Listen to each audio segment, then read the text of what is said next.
playing it on a boat. I never thought of it like that. But that's true. Like boat music. It's a different breed, dude. You know? It's the ultimate. Yeah. Yeah. It's crazy, man. Yeah, my 14-year-old, she loves Kanye West. And she likes to crank Kanye West on the boat. And I'm always like, okay. You're like, all right. Just hope, cool. Yeah. Hope nobody gets mad. Yeah. It's like, forget about what he said. These are bangers. Is it like new Kanye or is it old Kanye? She likes all of it. All of it? Yeah. Huh. I love the old stuff. I can't say I'm jamming the Yee stuff, or I can't say I'm to me, his choruses in the beginning were just incredible. Incredible, dude. Yeah. You know, incredible. Yeah, I'm very curious to see what he comes up with now after all this cancellation shit. It's crazy, man. I bet he's going to come up with some fucking bangers. Is he like missing or something? Well, was that a thing? He's kind of like laying back. There was some photos of him with some lady the other day that, he's out and about smiling. He's confirmed. I mean, he's around. I don't know what he's up to. It's because he lives like middle of nowhere or something now, right? He's got a place in Wyoming. Okay. Yeah, he's got a ranch in Wyoming. Man, that must be nice. Fuck yeah. That'd be cool. Yeah, that's. I'd love to have one of those. A ranch in Wyoming. Everybody who saw Yellowstone was like, "God damn it, I want to live like that." They're like, Montana's too expensive, so I'm going to Wyoming. Yeah. Yeah, Montana's overrun by yuppies. Yeah. I love Montana though. God, it's fucking beautiful out where Ranella lives. Yes. I just went to Banff last week for the first time. Have you ever been there? No. Dude, it's like even more Montana. Really? How could it be? It's hard to explain, man. I mean, it's just so like me and my wife flew into Calgary because the closest you can get is Calgary. Even flying private, the closest you can get is Calgary. So it's a land in another country.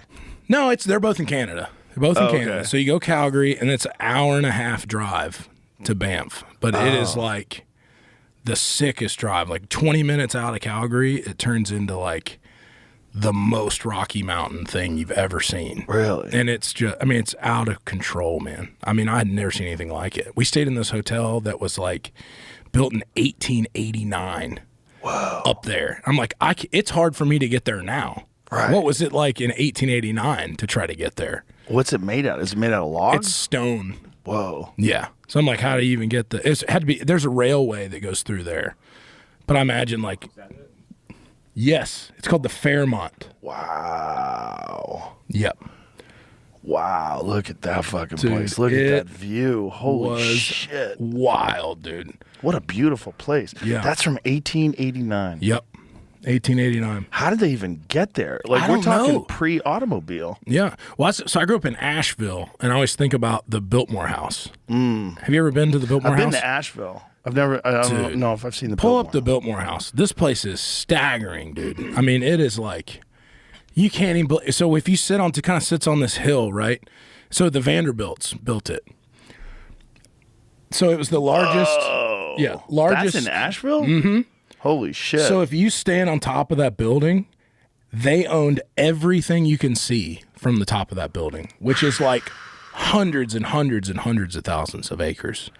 Wow. I mean, it is unbelievable. It was the largest private residence in the United States for a long, long, long, long time.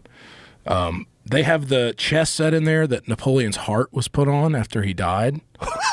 Just crazy. They cut his heart off and put it on. Crazy. They put it on a chess set. But that's the kind of stuff they have in that house, dude. Is there still a blood stain? I don't know. I can't attest to that.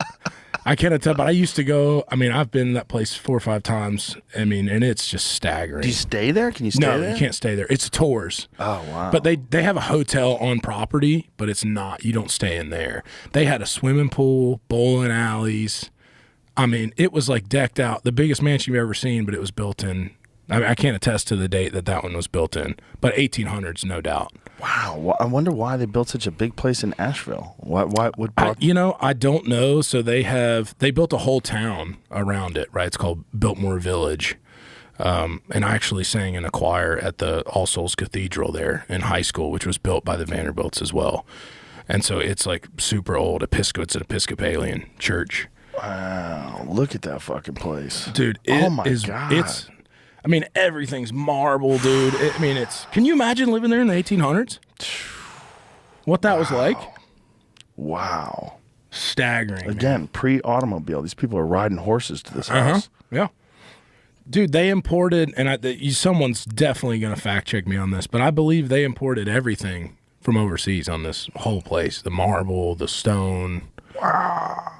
Look at the ceiling in that place. Yeah. That's incredible. Wow. 250 rooms, dude, in that place. Jesus Christ. What a fucking place. Some people just have too much money. That's too much money.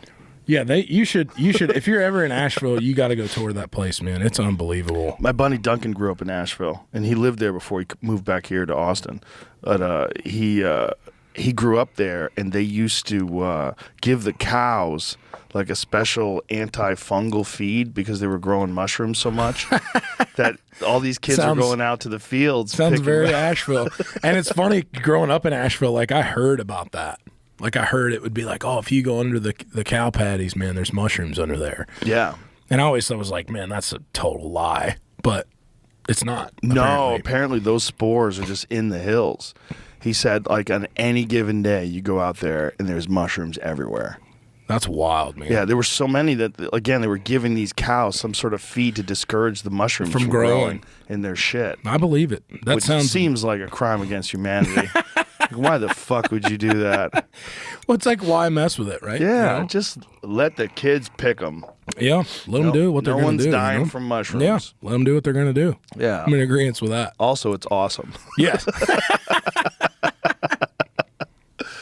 Yeah, it's Asheville's a special place. It's a very interesting place. It is, yeah. I moved there. Me and my parents moved there when I was 8 from Charlotte. I was born in Charlotte and moved there, and we lived there. I mean, I went to Appalachian State University, which is an hour and a half away from Asheville. My parents actually just moved 2 months ago to Nashville because we had, I just had my first son, and so they wanted to be close to the grandkid, and it was wild. It was like they wanted to move, but they were really torn because they've loved that.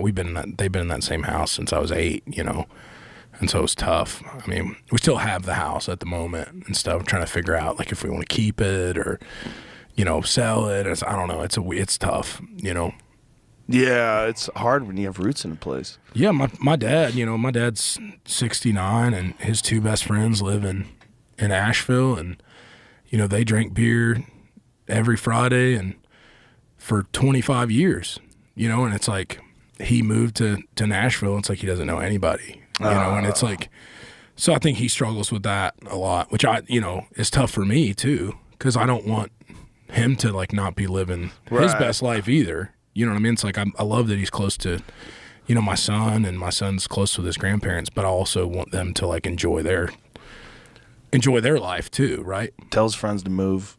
I know, right? That's what you got to do. Yeah.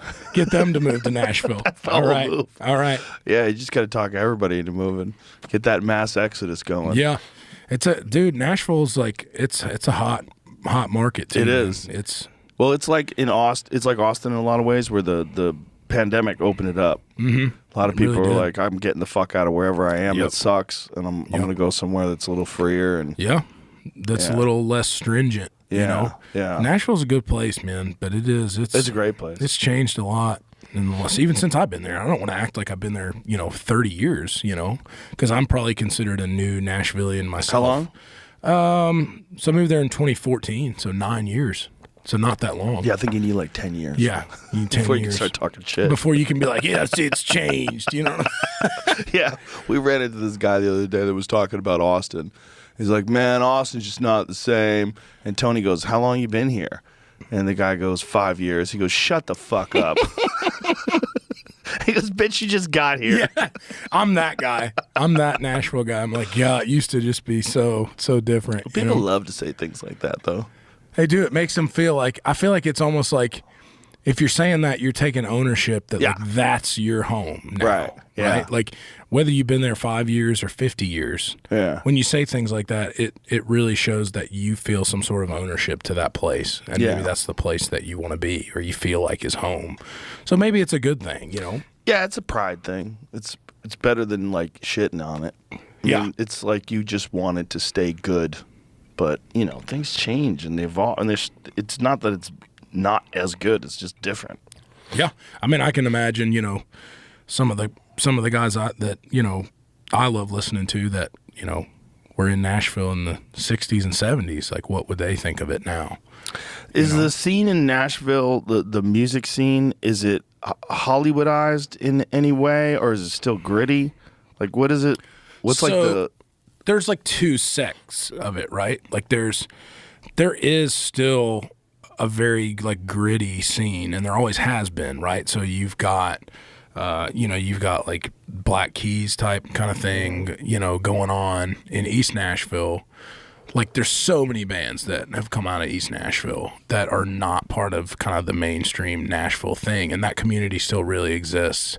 And a lot of, I think, country artists that people love that would kind of, even 2 or 3 years ago, have been considered like Americana. Like that term, I'm not even sure what that means, right? Mm-hmm. Like to me, that's just like country music that, there's all these people on the internet that are like, well, it ain't, Luke Combs, he ain't a real country singer, you know what I mean? Because he's not, you know what I mean? Because he's not Sturgill Simpson or whatever it is, right? Like there's always these people who are trying to discredit you. But there's definitely these two different sects of like mainstream and non-mainstream that exist in Nashville. And there's people that are trying to chase kind of those things separately. And sometimes when popularity on the not chasing that goes through the roof, then it kind of can transition into the major labels are like, well, maybe, we should sniff around this guy, And I was always, I didn't move to Nashville to like necessarily be like, I'm going to be a country artist.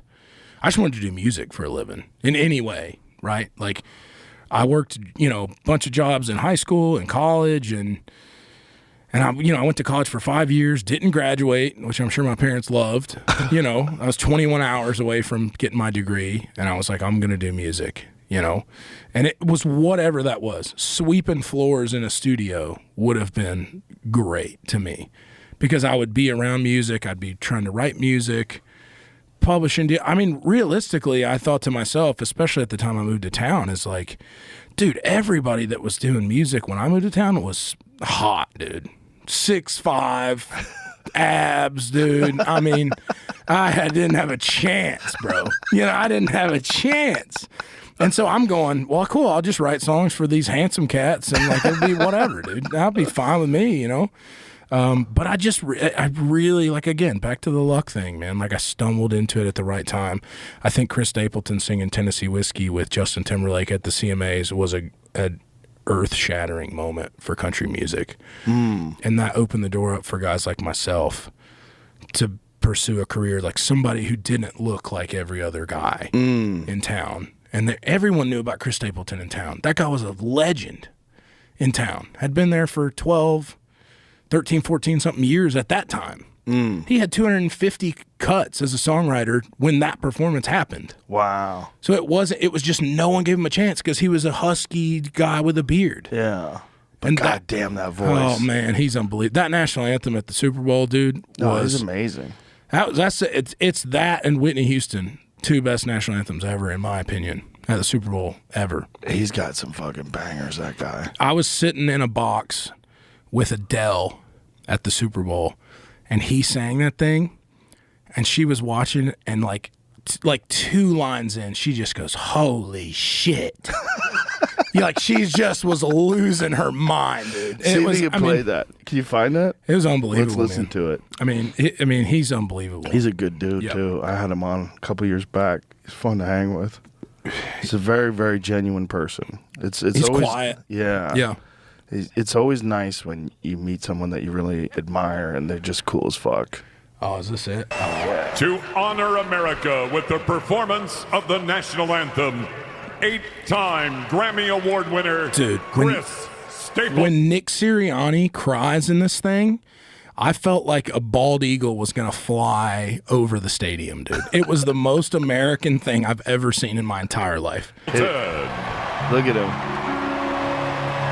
Oh, say, can you see by the dawn's early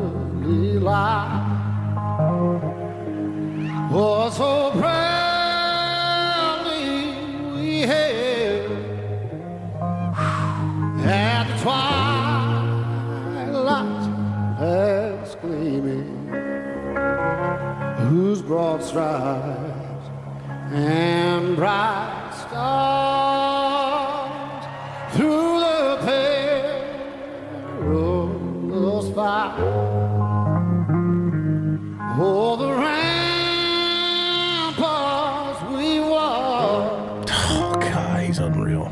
were so gallantly streaming, and the rockets regular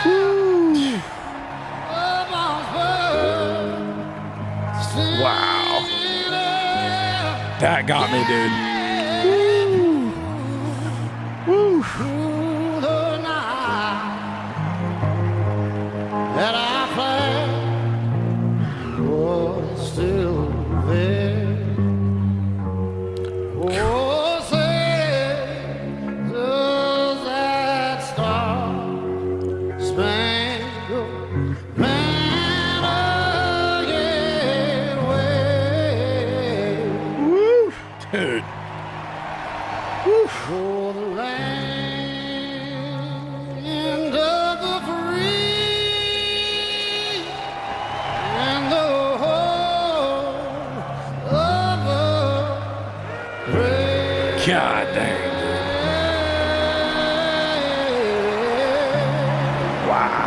That was electric, dude. I can't even explain to you what being there in person was like for that. Wow. It was unbelievable, man. Woo. But I remember when Sirianni came on the big jumbo screen in there with the tears coming down, I was like, this is like, I'll never be a moment like this again. Like, I'll never be present for a moment like that again. Wow.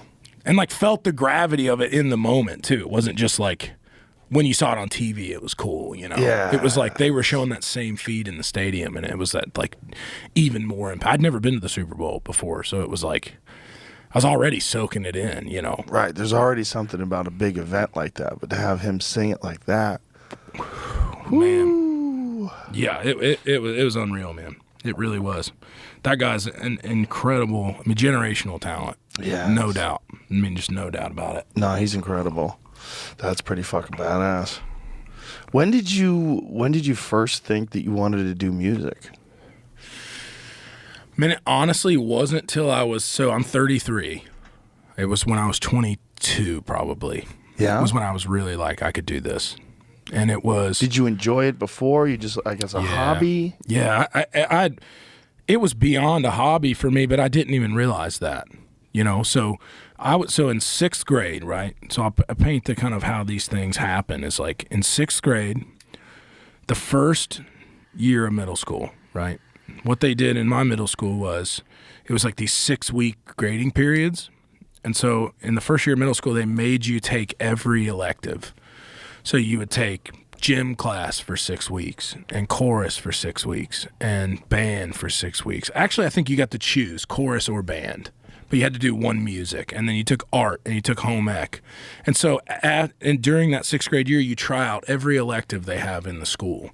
And then seventh grade, you pick what elective you want to take for so you get one elective per semester. So you could have 2 electives in your seventh grade year. So there was an option for chorus that was a 1 semester of chorus, or you could try out for like the advanced chorus, which would be both semesters. So I liked chorus a lot. And so I was like, well, I'll do the 1 semester chorus and then I'll do gym or whatever, you know, because like I like it, but I don't want to take it that serious, right? So I do my first semester, I'm in chorus, and my teacher, Miss Rayburn, she comes up to me like last week of school and she's like, will you please change your elective and be in advanced chorus with me? And I was like, yeah, if you really want me to, like I liked it a lot. And I was like, man, I wish I could do that in gym or whatever, you know? And so I did, I switched it. And so from 7th grade until I graduated high school, I was in chorus class every day of school for 6 years, you know? And then I got to high school. My chorus teacher, Miss Bryant, was like, she was like my mom at school. She was like my school mom. Me and her became super tight. I was her teacher assistant my senior year. I was in her class. A fourth of my entire high school career was spent in her classroom. And I was in every musical every year. So after school for half the year, I was doing the musical. And I just liked it. And I didn't realize I was even any good until like 9th grade when Miss Bryant was like, hey, you're like good. You're really good. And I was like, oh, cool. That's nice, you know, and because I like doing this. That's fun. And I remember I was transitioning to go to college, and she said, I asked her, I was like, hey, should I do music in college, you know? And I remember her telling me, don't do music in college if you can see yourself doing anything else. Wow. So if you can imagine yourself doing anything else other than music, you shouldn't pursue music in college. So in my brain, I'm thinking, okay, well, I only thought the only option was to be a music teacher. In my head, I'm going, well, that's the only option is to be a music teacher. And I don't want to be a music teacher because I'm really bad. Like I can't read music. I can't do math. Like I have some sort of like, I just can't. So you can't read music? Mm-mm. Wow. Not at all. And like, it's like probably some sort of form of like dyslexia, probably to the truest extent, like barely pass math. Have like, you tried to read music? Yeah. Oh yeah. And what happens? I was in, so her husband was actually the band teacher. He taught advanced placement music theory, which was a new class my senior year. I took that class and got like a D because it was like the kids that were the best at band and the best at chorus who was in that class. Only like 8 students in the class. And all it is was advanced, like, here's the notes, here's this.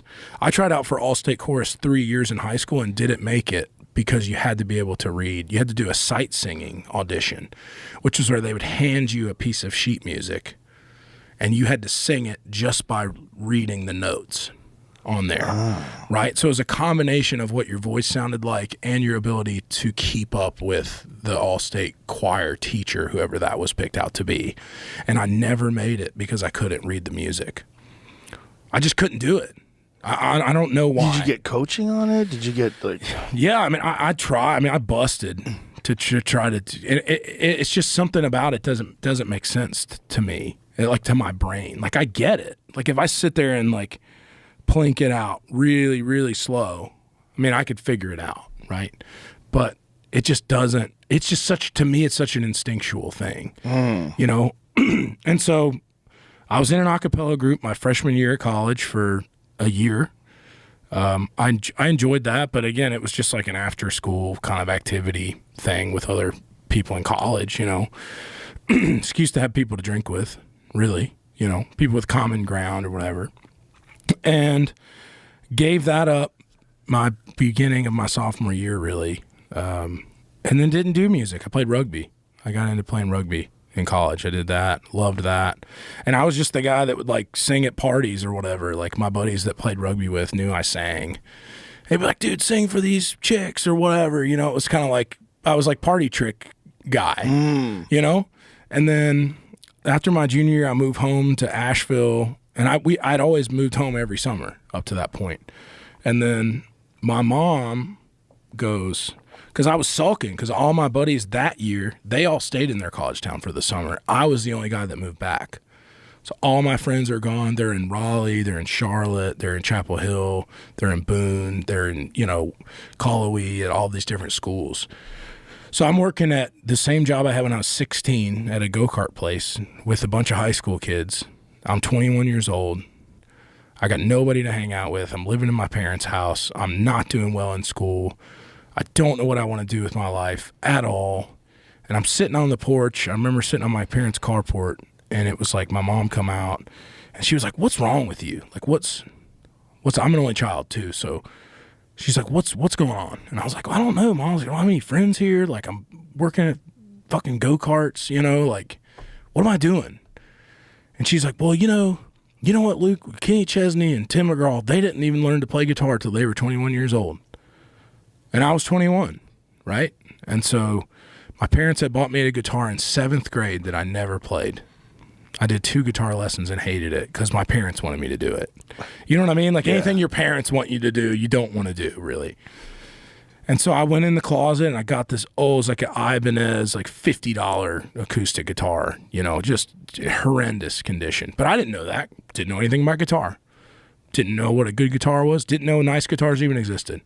So I taught myself all summer. I just sat on the porch when I wasn't at work, playing, because I knew I loved to sing.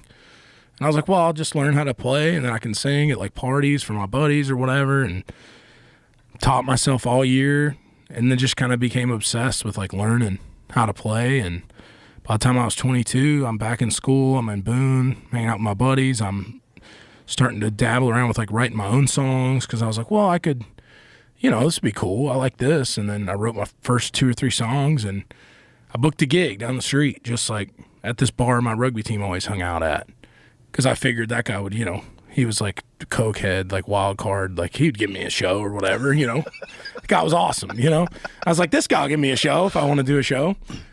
So I borrowed my neighbor's guitar because mine wasn't even acoustic electric. It was just a straight up acoustic, and sat on a stool. My other buddy let me borrow his PA speakers, and 200 of my friends came out and paid $1 to see me. I made $200 that night. That was more than I made at both my jobs that week.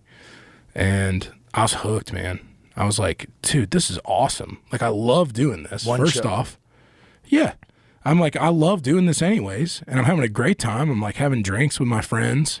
Everybody's psyched to see me here and stuff.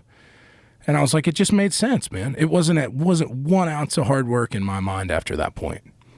It was just always fun, man. And I always loved it. Wow. So it's like a door opened up, you walked through it, and your life changed forever. It just made sense, dude. Yeah, it was like a true, like, aha moment, right? Like you hear about those from people.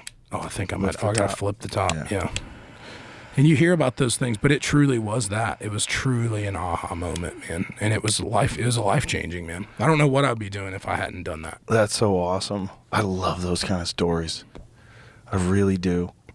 I love those stories because it gives other people hope too. Like I guarantee you there's someone listening out there that's in that same state that you were in when you were 21. They're like, what the fuck am I doing? Mm-hmm. And everybody has that feeling. I feel like most people, right? Yes. Yeah. Like most people are like, and you graduate college. I think about myself at, if I graduated on time, 22, I didn't even graduate. But if I would have graduated on time, I'd been 22 years old. And at 22, it's like I just by the hair of my chin figured out what I was going to do. Wow. And that's got to be kind of abnormal, right? Even like you go to college and it's like, okay, I'm a business major. Right. And then I get out and then I realize I hate business because I'm only 22 years old and I don't know anything really. Yeah.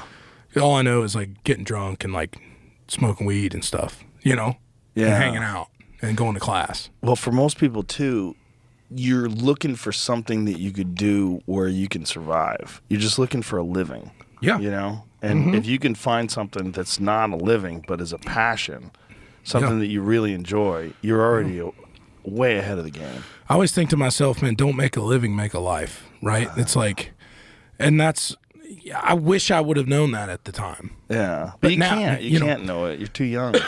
Yeah. And people tell you those things and it doesn't, it just doesn't register. No. It's like when we were having this kid, it's like people tell you, well, you're going to think this and this and this. And I've heard it all. And it's all true, Joe. Every single bit of it is true. But it's like you don't believe it until it happens, you know? Yeah. You just can't. Like you have to experience it. Yeah, when my friends who don't have kids ask me, I'm like, I can't even tell you. There's nothing I can tell you. It'll change everything about who you are. It does, man. It's definitely like earth-shattering thing. But and there's never that right time, right? There's always could be an excuse to be like, well, we'll wait a couple years till we're this, and then you get there and it's like, well, we need to get a bigger place. And by that time you're 40. Yeah. Or something, and when you're by that time it's hard to get pregnant.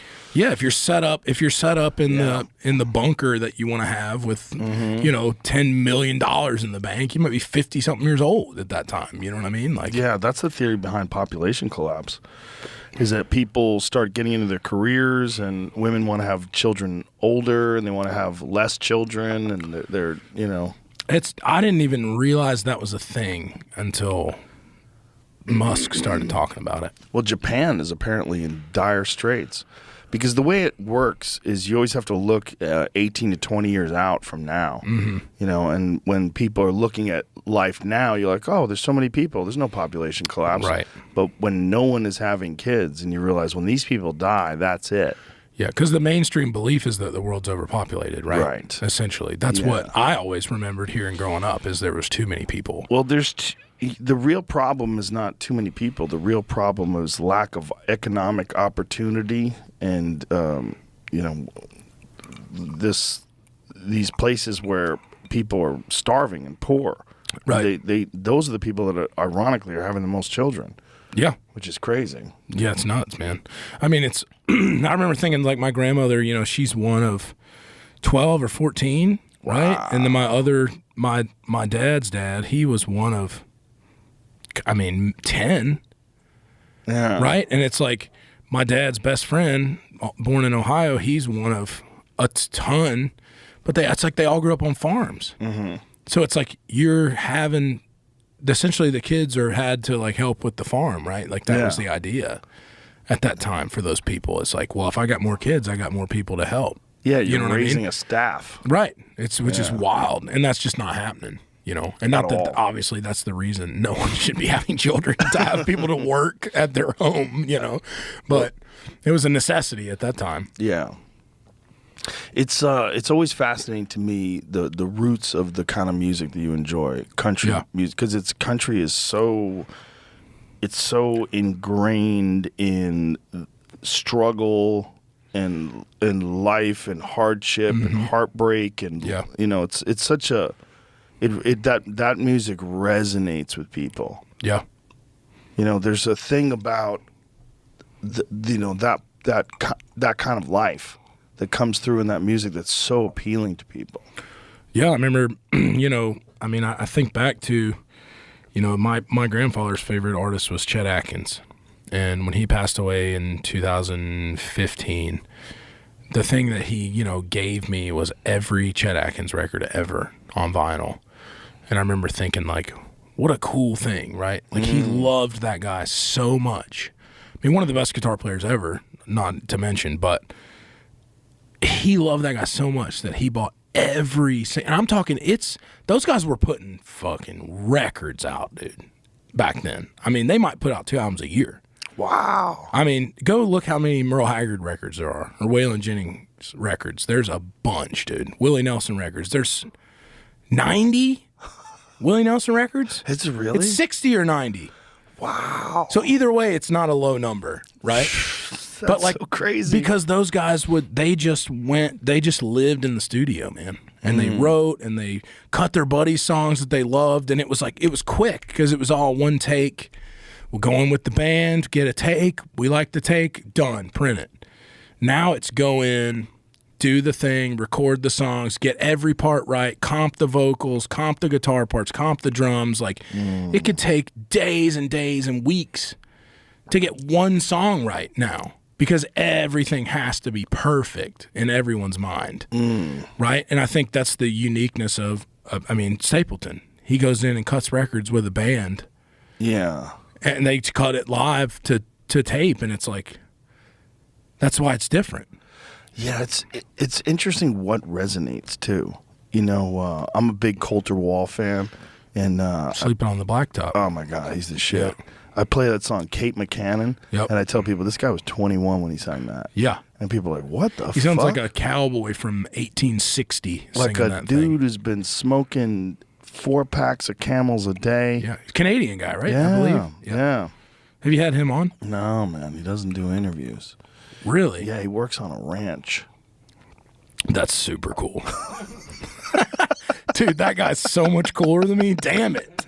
That guy's so much cooler than me. I've been trying to get him on for like a year and a half, 2 years. He's like, he just doesn't do interviews. He's just a musician. He's just an artist. So like, he's pure in the strangest way. I just love to hang with him. I just want to meet him. I'm like, I just want to tell him, like, hey man, like, even if you don't want to do an interview, let's just talk. I just want to see what you're all about. If he works on a ranch, dude, he hunts, right? Oh, guaranteed. You would think so. Maybe that's the pitch. Yeah. I mean, there's so many people from Canada that hunt too. Yeah. It's a different world up there.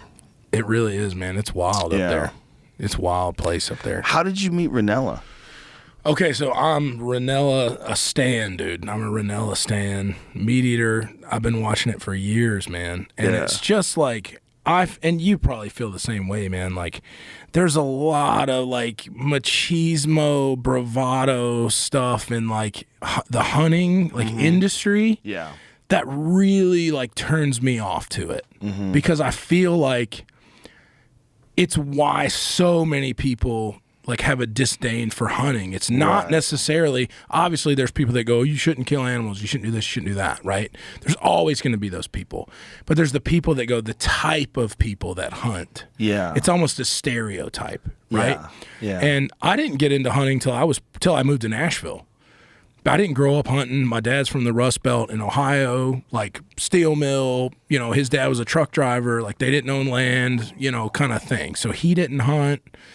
That was just not a part of my upbringing, right? I used hunting and like inherently the guys I started writing songs with and the guys I connected with all love to hunt, right? So it started out as like, okay, well, cool, these guys will take me out. That'll be super fun. And as I fell in love with it because my career was taking off at the same time, right? And so life became more and more and more hectic, and it became this cathartic experience of like being able to process some of what was happening to me and just enjoying that hunting was the opposite of everything else I was doing in my life, right? It was like this pursuit of this thing that was so like pure, it's calm, like it's like I'm in control of like what's going on out here. And it's like, you know, obviously not the animal, but just being here and being like present and not having my phone and not worrying about posting a Instagram or whatever it is. Yeah. And I fell in love with that rapidly. And so as I begin to go, well, dude, I want to watch this on television. You know, I want to see this. So I start watching stuff and I'm like, dude, some of these guys are brutal on here. Like, it's just not for me. Like this hunting, like, oh, we're going, if it's brown, it's down and fucking kill it. You know, and it's like this whole thing about it to me was odd. Yeah, like posing. Right. Like it felt like this fake, it felt fake to me, right? So then I turn on, I see this show Meat Eater on Outdoor Channel. And I'm watching it, it's like, and I see the intro where it's like, I'm Steven Ranella, and hunting's not just about the pursuit of an animal and all that. And I was like, okay, that's different than all the other shows that I've seen. You know, so I watched it, and then there's this mega intelligent cat on there, and he's cooking, dude, and he's like a wealth of knowledge, right? Yeah. And that's the thing that like, that gets me, like my dad's a big like thinker, you know? And he's always been interested in just learning about new stuff. Like he's always just taking in information and learning things. And so I think I kind of inherited that from him.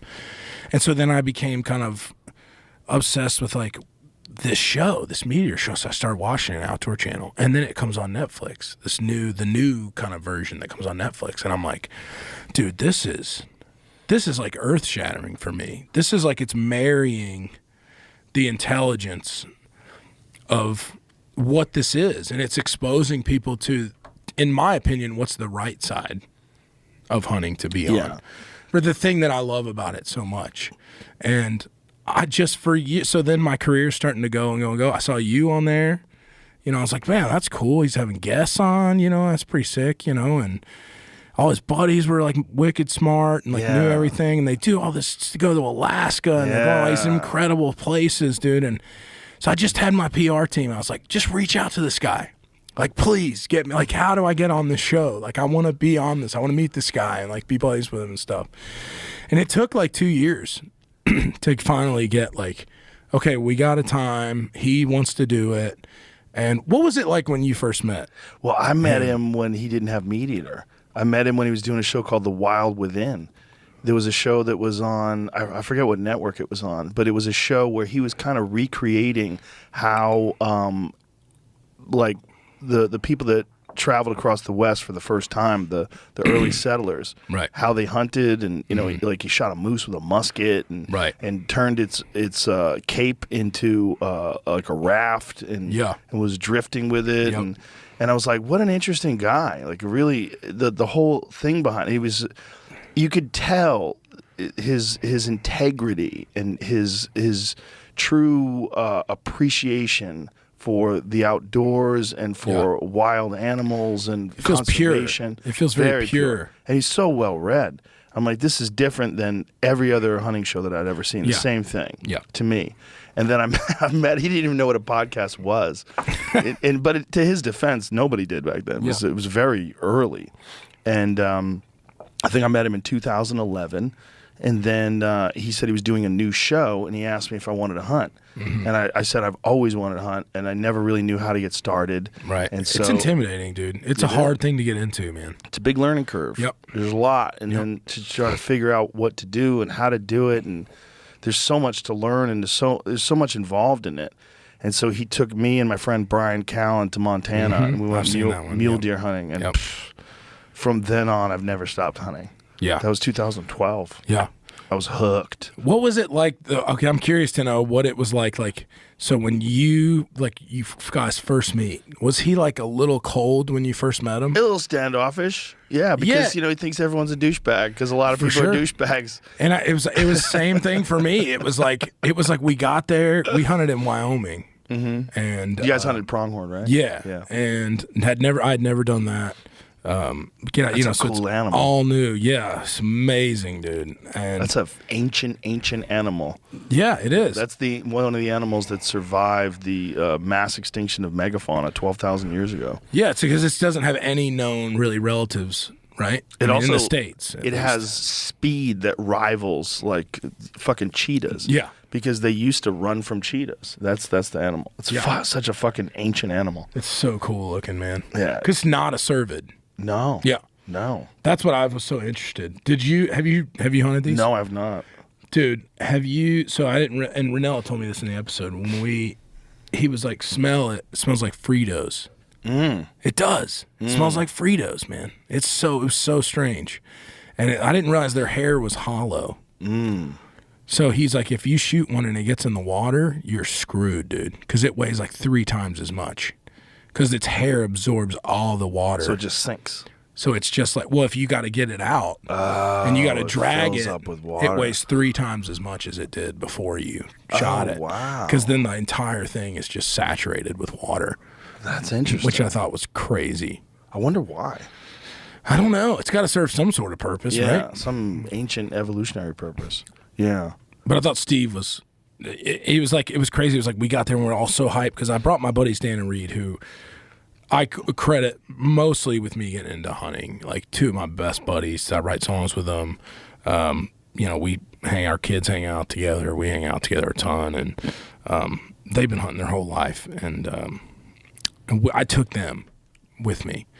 I said, hey, if I do this, I want to bring my buddies. It's a great episode. Thanks, man. Yeah, really I is. love that one. But yeah, we were like, man, Steve, like, does he not like us, dude? It was like, it was that first like 2 hours where we were like, but then I realized more. I'm like, dude, you're around the like people you don't know with like guns and stuff. When he chilled out is when we went and shot that night. Because we got those 6.5 300 Weatherbys, the meat eater gun that they made with Weatherby. And we went and shot that night and sighted him in. And then he was like, all right, these guys know what they're doing. And then he was like immediately great. Like it was that's like interesting. it was Yeah. like he felt like comfortable or like with us. Like he knew we weren't like bozos who were just out there and like didn't know at all what we were doing. And like we were gonna in some way be dangerous like to him or to his crew or whatever. It was like immediately it was like he was a completely different guy after that. I didn't know anything. I didn't own a rifle at the time. I didn't know anything. I'd never shot an animal. I'd been fishing. That's it. Yeah. Never been hunting at all. And then next thing you know, we're in Montana and the Missouri breaks. Right. Hiking up mountains looking for mule deer. Yeah. For days, and it was fascinating. Yeah. I mean, he's a serious dude, but he loves you. He immediately contacted me after you did a show. Yeah. Yeah, and he's like, you should get that guy on. Dude, he's great. And I mean, he's just been so gracious to me. And I was up in Montana. We had a couple days off and I hit him up. I was like, hey, I'm in town. Like, what's something I can do? And he's like, dude, he's like, you can park your bus outside. He's like, come over. He's like, dude, he cooked dinner for me and my bus driver and my security guy. Like 2 guys he's never met. Like, it's like his kids are running around, like shooting us with Nerf guns and stuff. Like, and I was like, this guy's great, man. You know, it was just great, man. I think he's him. the best spokesman for hunting. Yeah, I because agree. he's the kind of guy that's so well read and so articulate that he can have a conversation with someone who has a completely opposite opinion of what hunting is. Right. And at the end of it, they come away with just a much more comprehensive perspective Right. of what it's about and what conservation's about and why he loves this pursuit and why it resonates. Yeah. Yeah, man, he's wicked. I love him, dude. He's an unbelievable guy. Yeah, I've been hunting with him a bunch of times now, including off camera. We went hunting recently in South Texas, and he's a great guy. He is, man. He's cool. Yeah. Have you ever rattled in bucks before? I haven't. Oh, God. We rattled in whitetails down in South Texas. It's the most fun shit ever. Because you basically set up, you have to have an arrow knocked, and your release on the because they come running in. Right. You sprint. Because it was in the middle of the rut, so you just clack and clack. You take the fake antlers and you rack them, and then these deer just come sprinting in full clip, looking to fight and fuck. Dude, I've tried it a million times, right? It just has never worked. You know, like Tennessee is not exactly a hotbed for rattling in bucks, you know. I mean, I can't say it doesn't work for some of my buddies, but it's never worked for me. It works amazing in South Texas. He said it works there better than anywhere he's ever been. And no one knows why, you know, but it's, I think you just got to catch it at the right time. You got to catch it right at the time when they're fucking and fighting. Right. Yeah, it's like a week or 2 week, like max, where it really, really works. And otherwise, they're like, why is that going on? Yeah, it's not supposed to be going on. Exactly. You know, I'm not going out there. That's weird, you know. Deer are interesting, man.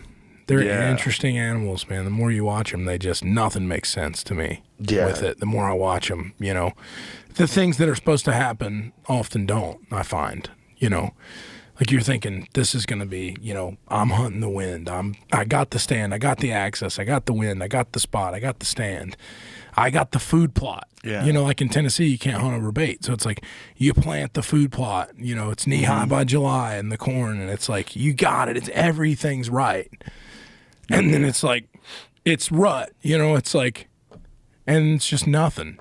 You know, sometimes you go out there and you're like, how is this possible, you know? Well, I have friends that are absolutely obsessed with whitetail, especially my friend John Dudley. He has an enormous plot of land that he is dedicated just to bow hunting.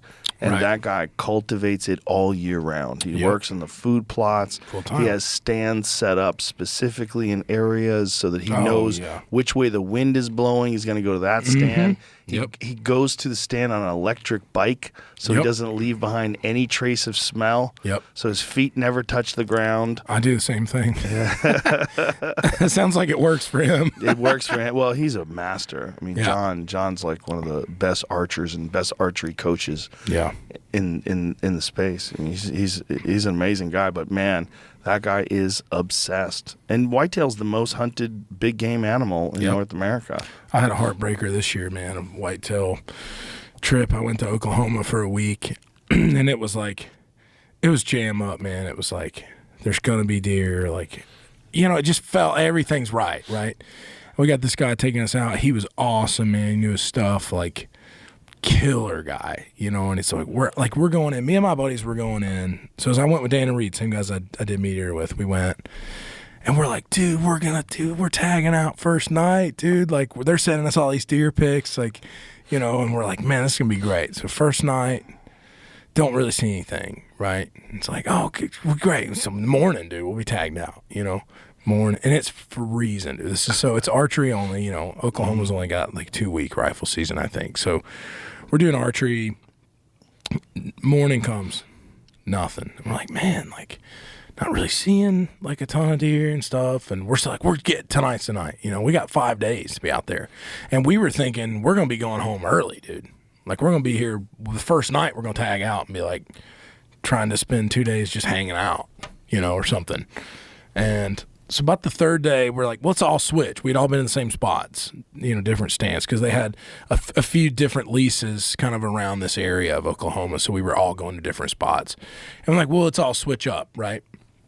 So I get in this tree in the afternoon, sitting there. My buddy Dan, he's probably 500 yards away from me in another tree. And the grass kind of like really soft, rolling hills. Like it looks flat almost if you're in the car. And then you realize there's a little bit of elevation change going on.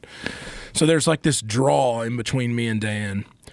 I'm there, and it's freezing, dude. Wind's blowing 25 miles an hour. I mean, just hammering. But the wind's perfect for where I'm hunting at, right? Because it's kind of like this grove of like cedars, you know, and that's where all the deer are. Because everything else is just ag fields around.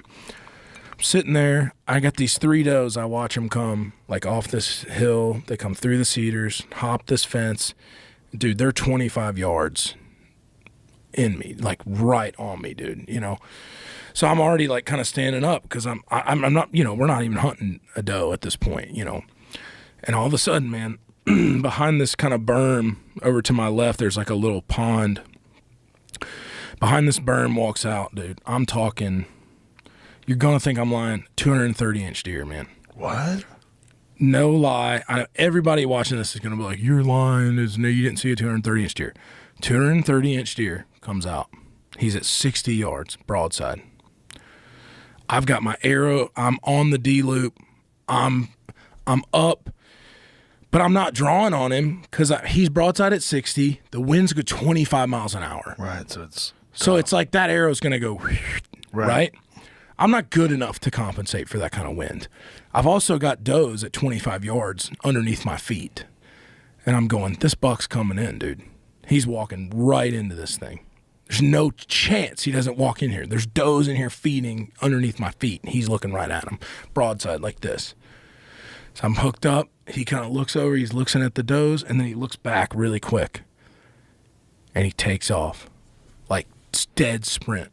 Just stays at 60 and goes all the way. Watch him go all the way into the cedars. Did the wind swirl? No, the wind didn't swirl. And I'm going, what is going on? I called Dan. I'm like shaking at this point. I've got my bow back on the thing because the does spooked out and they followed him. When they saw it, they looked back at him, and when he took off, they took off. I called Dan.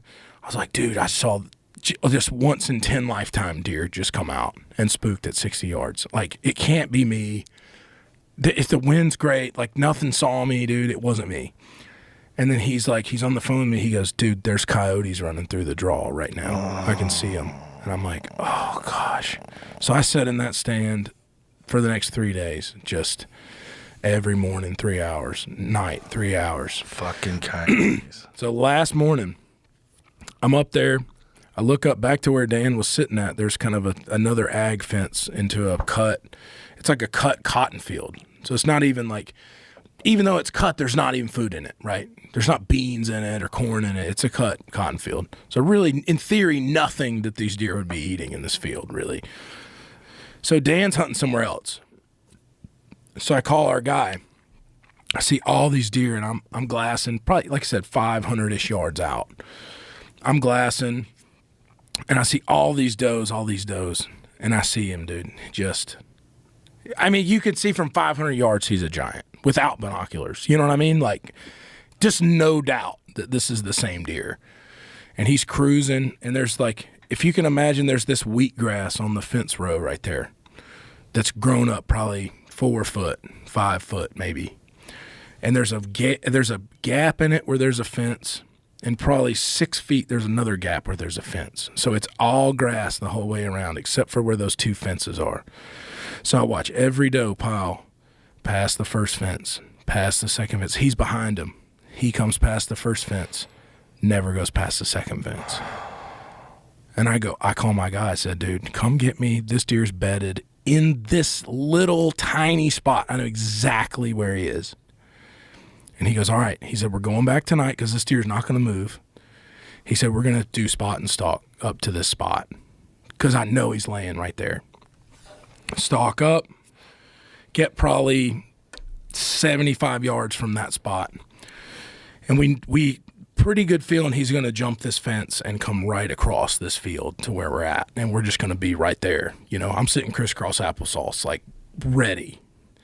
He goes, if we got 15 minutes of light left, he's like, we're going to creep up there and see if we can spook him up kind of thing. We get up there, dude, my heart is going a million miles an hour. It probably is right now just from being fat, but it was really going at that time, dude. You know what I mean? Like, I'm one blood pressure point away from a stroke at this point, like hiking up this thing. We get up there and we're like, no, he's not there. I'm like, how can he not be there?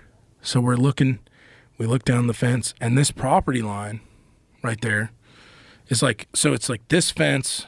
We have access to this fence here.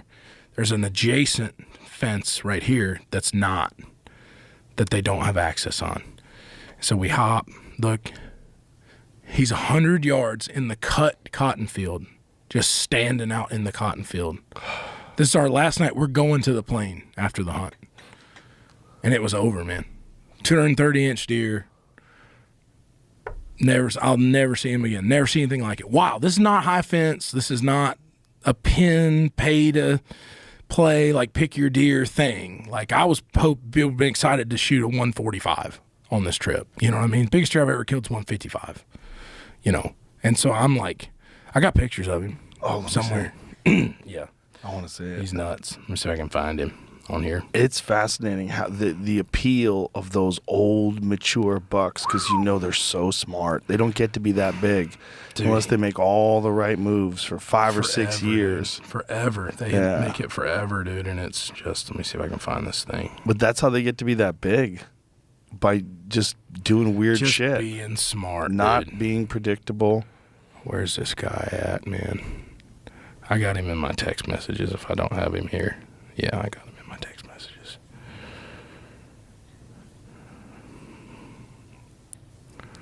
Dead Air. You ever watch Always Sunny? I don't worry about dead air. I remember the scene in Always Sunny where they're trying to do a podcast and nobody's saying anything. And Danny DeVito just goes, dead air. That always rings in my head when I'm doing an interview for some reason. Okay, so I'm close here. I don't think people are ever going to appreciate that don't hunt what it means to see an animal that's that unusual. Holy fuck. Yep. Holy shit, dude. That's not a joke. Yeah. That's a gigantic deer. Mm-hmm. Wow. Wow. Yeah. This year? Mm-hmm. So he's still alive, you think? Mm-hmm. Do they have any trail cam photos of him?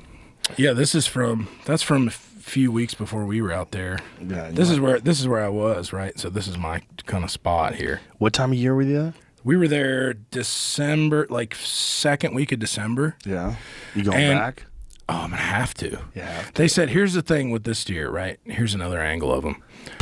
They go, here's the thing with this deer. They go, even if he loses 20 inches, he's a 210-inch deer, right. But there's a potential that he could be a 250-inch deer next year. Right. If he's only 5? Yeah. God. This deer breaks the county record by 60 inches, and it's a top 10 archery deer in the history of Oklahoma if it goes down. What's the number one? Number one, I could look it up. It's in the 240s range, like 245 range of all-time archery deer in the state of Oklahoma. I didn't know Oklahoma had deer that were that big. I don't think anybody does, so let's edit this part out. Don't go to Oklahoma. It stinks to hunt in northern Oklahoma. It stinks. Yeah. Dudley has a spot in Oklahoma. Dude, I didn't know about it until this year. He's got a lease in Oklahoma. He's got some big fucking deer on that lease, too. We just had a friend that put us on to this guy, and he was like, man, this guy's great, and he's, knows his stuff, and he's eager, and, he's excited to have y'all down. And I was like, cool, man. Like, you got to think, man, I'm hunting Tennessee, dude. A big deer in Tennessee is a 140-inch deer. Right. So, like, I killed a 155 in Mississippi and thought I killed a Tyrannosaurus Rex, dude. You know? Yeah. So, like, when you're going out west, dude, and seeing these deer, it's unbelievable to a guy like myself to even see that, I mean, growing a 145 on my own place would be deer of a lifetime for most guys in Southeast. North Carolina, Tennessee, Georgia, like, that's the biggest deer you'll ever see. Yeah, the obsession that people have with cultivating land developed specifically to encourage white-tailed deer to move there. I mean, there's a whole industry behind it where people buy enormous plots of land and hire people to do land management just to set it up for deer. Yeah. I I mean, I can't say I don't do it myself. Yeah. You know what I mean? It's like, it's just so intoxicating of like not, and it's like, man, the high fence thing, it just doesn't do anything for me. No. I've never done it. I don't want to do it. It just Yeah. doesn't, it's just not the same, dude. It's a different thing. It's Yeah. just not even comparable. Yeah. It's like not knowing what's going to walk out is almost the exciting part For to sure. me. Yeah, it's the wildness. The fact Yeah. that you're engaging with a wild animal. Mm-hmm. Yeah, the people that they feed them with feeders and they have a high fence and it's only Yep. 500 acres. You know Yep. where they all are. They can't get out. Right. It's like, do you want to shoot Ricky or Right. Johnny Or Bobby. or Greg or which one? And they just go, name them. Yeah. and they're like, that's Greg's whistle. He'll come out on that one, you know? Well, they literally hear the feeders going off and they Yep. come in, which is just Yep. there's a lot of that in Texas. Yeah. Tennessee, there's you can feed them like it's 2 weeks before season. You have to have all feed up. Like you can't have a grain of corn on the ground that's not in a food plot. You know, you can hunt a food plot if you plant it and cultivate it and stuff. And you can feed, you know, you can do protein corn stuff. Like, obviously, you can't do it during turkey season either. So you have to have it up for that as well. But through the winter, But you can through supplement. you can supplement. Well, not even winter because Right, that's December. season. Right, Yeah. right. Our season ends like first week of January in Tennessee. So after that, you could have stuff out. So you're feeding through the spring and summer. Have you ever done any out west hunting, like elk hunting? No, I want to real bad though, like real bad. If you think you get obsessed with Yeah. whitetail, I keep hearing about it. wait till you see a 400-inch bull raking its way through the trees, Yeah, looking like a yeah. fucking dinosaur, Yeah, and then you hear him scream. hit the bugle. Dude, I can't even imagine. Your blood boils. It's the wildest feeling. And we were talking before that Derek Wolf, who was in the fucking Super Bowl, and they asked him, what is better, sacking Tom Brady or Yeah. shooting an elk? And he's like, sacking Tom Brady's pretty fucking cool, but it's not even close. Yeah. It's not even close. Uh-huh. There's something about those animals, man. What's a turkey hunting? They call it poor man's elk hunting Right. because there's the call and response thing, and Yeah. I've I've shot a turkey. It's not the same thing. Turkeys are cool. yeah, They're delicious. It's great. Yep. It's fun. They are delicious. It's for not sure. the same thing. Yeah, Not it's by not. any stretch of But the that's why they call it the imagination. poor man's elk hunting. Yeah. Well, it's just because you call them in. Yeah. That's all. That's It's where that that's where it interactive ends. nature of it, I think, is what people get addicted Yeah. to, and that can be similar to the elk hunting experience too. Well, I think it's just elk is just a majestic animal too. Yeah. When you see them, just the fucking antlers are insane, Yeah, and they're just massive. and it's just so delicious too. The meat is Yeah. so good. Yeah, I've had Yeah. I've had some buddies, cook for me that have got one, and I'd love to get one of my own for sure. It'd Yeah. be real nice. The problem with elk hunting is it's in the mountains, Yep. and it's a lot of hoofing. Uh-huh. Yeah. You're not a lot of 300-pound guys elk hunting. You know what I mean? I can't imagine. Not Unless successfully. they're 6'8" or something, dude. You know what I mean? Right, like Yeah. Derek. Yeah, it's not easy. No. It's the hardest. Yeah. In terms of just a physical workload. It's also part of it, though, right? It's part of like how much work you put into it Mm-hmm. Yeah. to get this thing out of it. Well, that when I became friends with Cam Haynes, that's why I was so baffled. I was like, why is this guy running all the time? yeah. Tells me he runs all the time for hunting. I'm like, what? Like, how does that make any sense? And then you go hunting for the first time in the mountains. You're like, Oh, this is why this guy. And I thought I was in pretty good shape. Yeah. I was like, oh my God, this is crazy. It's like Steve, dude. That guy can just go. Yeah. I mean, he just can just He's a mountain goat. go. Yeah. Yeah. And he's been doing that his whole life, too. You Yeah. know? Puts in so many hours a year in the mountains. Yeah. That Buffalo book he wrote's unbelievable. It's too. very good. Yeah, it's so good. Yeah, he got the rights to that, luckily, and now re-released it with his audio. Because when he first sold it, they had an actor read it. Like some voiceover Really? actor. It was terrible. Yeah, so he re-recorded it in his that's own cool. voice, which is amazing. Yeah, but that's a thing that happens with a lot of first-time authors, is they don't trust you to read it. They want to get someone Right. who's some sort of a professional. So he lost that argument, and then as time went on and he became more prominent and famous, then he was able to acquire the rights Yeah. through Meat Eater and then re-release it, which Yep. is excellent. Yeah, that's awesome, man. That guy, that I don't know if it was like a book, like That Close Encounters thing. Yes. Have you listened to that? Yeah. Dude, that is chilling, man. That guy that goes through the like hypothermia thing, dude, is one of the most intense things I've ever listened to, man. One of the most intense stories he's ever told me was when they were on a Fognak Island in Is Alaska. this the grizzly bear? The grizzly bear attack. Yeah. Man, yeah, I was like on the edge of my seat, dude, when they were telling us that story. 11-foot bear running through their camp Dude, I can't because even it imagine. had claimed their elk and they didn't know yet. Yeah, They shot it the day before. They came back Yep. to pack it out. and they're sitting there eating sandwiches. Yeah. Yeah. No one has a gun on them. Yeah. And this thing just comes running through the camp. What they say? Giannis like hit it with a like walking stick. Or Yeah, from like something. 5 feet away. Yeah. It was like he said he could like feel the jaws snapping as it ran past him. Yeah, that freaked me out. Dirt Myth was on its back. Yeah. Something happened and like he got knocked onto Yeah, the like- back of this thing and rode it for like 10 yards. Yeah, they ran like intersecting paths. Like Yeah. as he was running away from the bear was running away from them. Yeah. And the bear like hit him or something, and he flipped on its back. For like 10 yards, he said. Yeah. Can you imagine that memory No. of like this bear is running and somehow or another you're on its back going, Right. what the fuck? Yeah, I remember him telling, like, they were telling us that part, and he was, yeah, I hit this bear, and, you know, everybody's kind of laughing, and he's laughing and stuff, and then, like, right when the story stops, he looks at me, he goes, I think about it every day. Of course. Like, he was just, like, he went just immediately, like, Yeah. it was funny to tell it, and then he was like, it was also the most terrifying thing of all time. You know, that guy, he also works for that show, Trafficked.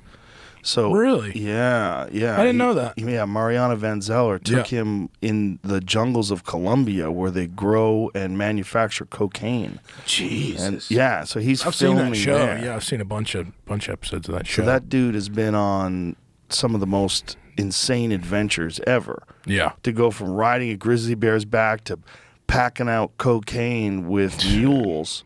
These drug mules Yeah. that are taking it in backpacks through the jungle. I from can't imagine how like high intensity that moment was. Jesus like to Christ. be like to know that these people could just like shoot you because they want to, or at any because they moment. have to. Right. Yeah, because someone comes along and catches them and they're interacting with reporters and they just say, Right. you're going to kill these fucking people in front of us. Yeah. Jesus, dude. Yeah. That's a whole nother kind of stress, dude, that I don't want to be a part of. Mariana is a gangster. That lady's been doing that boots on the ground type dangerous journalism for fucking years. I found out about her because of the documentary they did on Vanguard called the OxyContin Express. They Yeah. detailed those pain clinics they had in Florida and how Right. they would sell Remember people seeing that. oxys and there was no database. Yep. So you could go from one pain clinic to the next Yep. pain clinic and just stack up thousands of pills. That's wild. And then they would just drive up the coast, drive up Yep. Florida rather, into the northern states and sell them. And that was the OxyContin Express. Dude, how do you get into like that's got to be such a specific like sect of like humanity that wants to like get into that kind of journalism, right? Yeah, you got to be very, very, very brave. Yeah, it's not like you're not reading the morning news, dude. No. That's not scratching the itch for you. No, you know? she's trying to figure things out and then expose people to information that's otherwise unavailable. You know, she found that there was LA cops that were selling drugs to the Mexican cartel. Excuse me, they were selling guns to the Mexican cartels. So they would confiscate guns from criminals, and then they would fill up a trunk with AKs and ARs and pistols, and then they would drive to Mexico because to get into Mexico is easy. Coming to America is where it's difficult and they check you. But get into Mexico, you just drive right through. So they were driving right through with trunkfuls of confiscated weapons, and they would deliver them to the cartels. Wow, dude. It's just hard to believe that kind of stuff happens. It's happening right now. Yeah. Yeah, I mean, she said it happens all the time, and that's the main way they acquire weapons. That's Yeah. wild, man. It's crazy. Fucking cops. Yeah. The world's crazy, man. It's a crazy place, dude. You know? Yeah.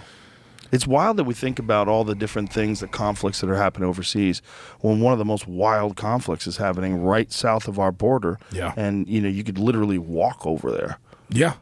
I'm sure you heard about those folks that got killed, where these people went down there. I think I think the story is one of the women went over there for plastic surgery.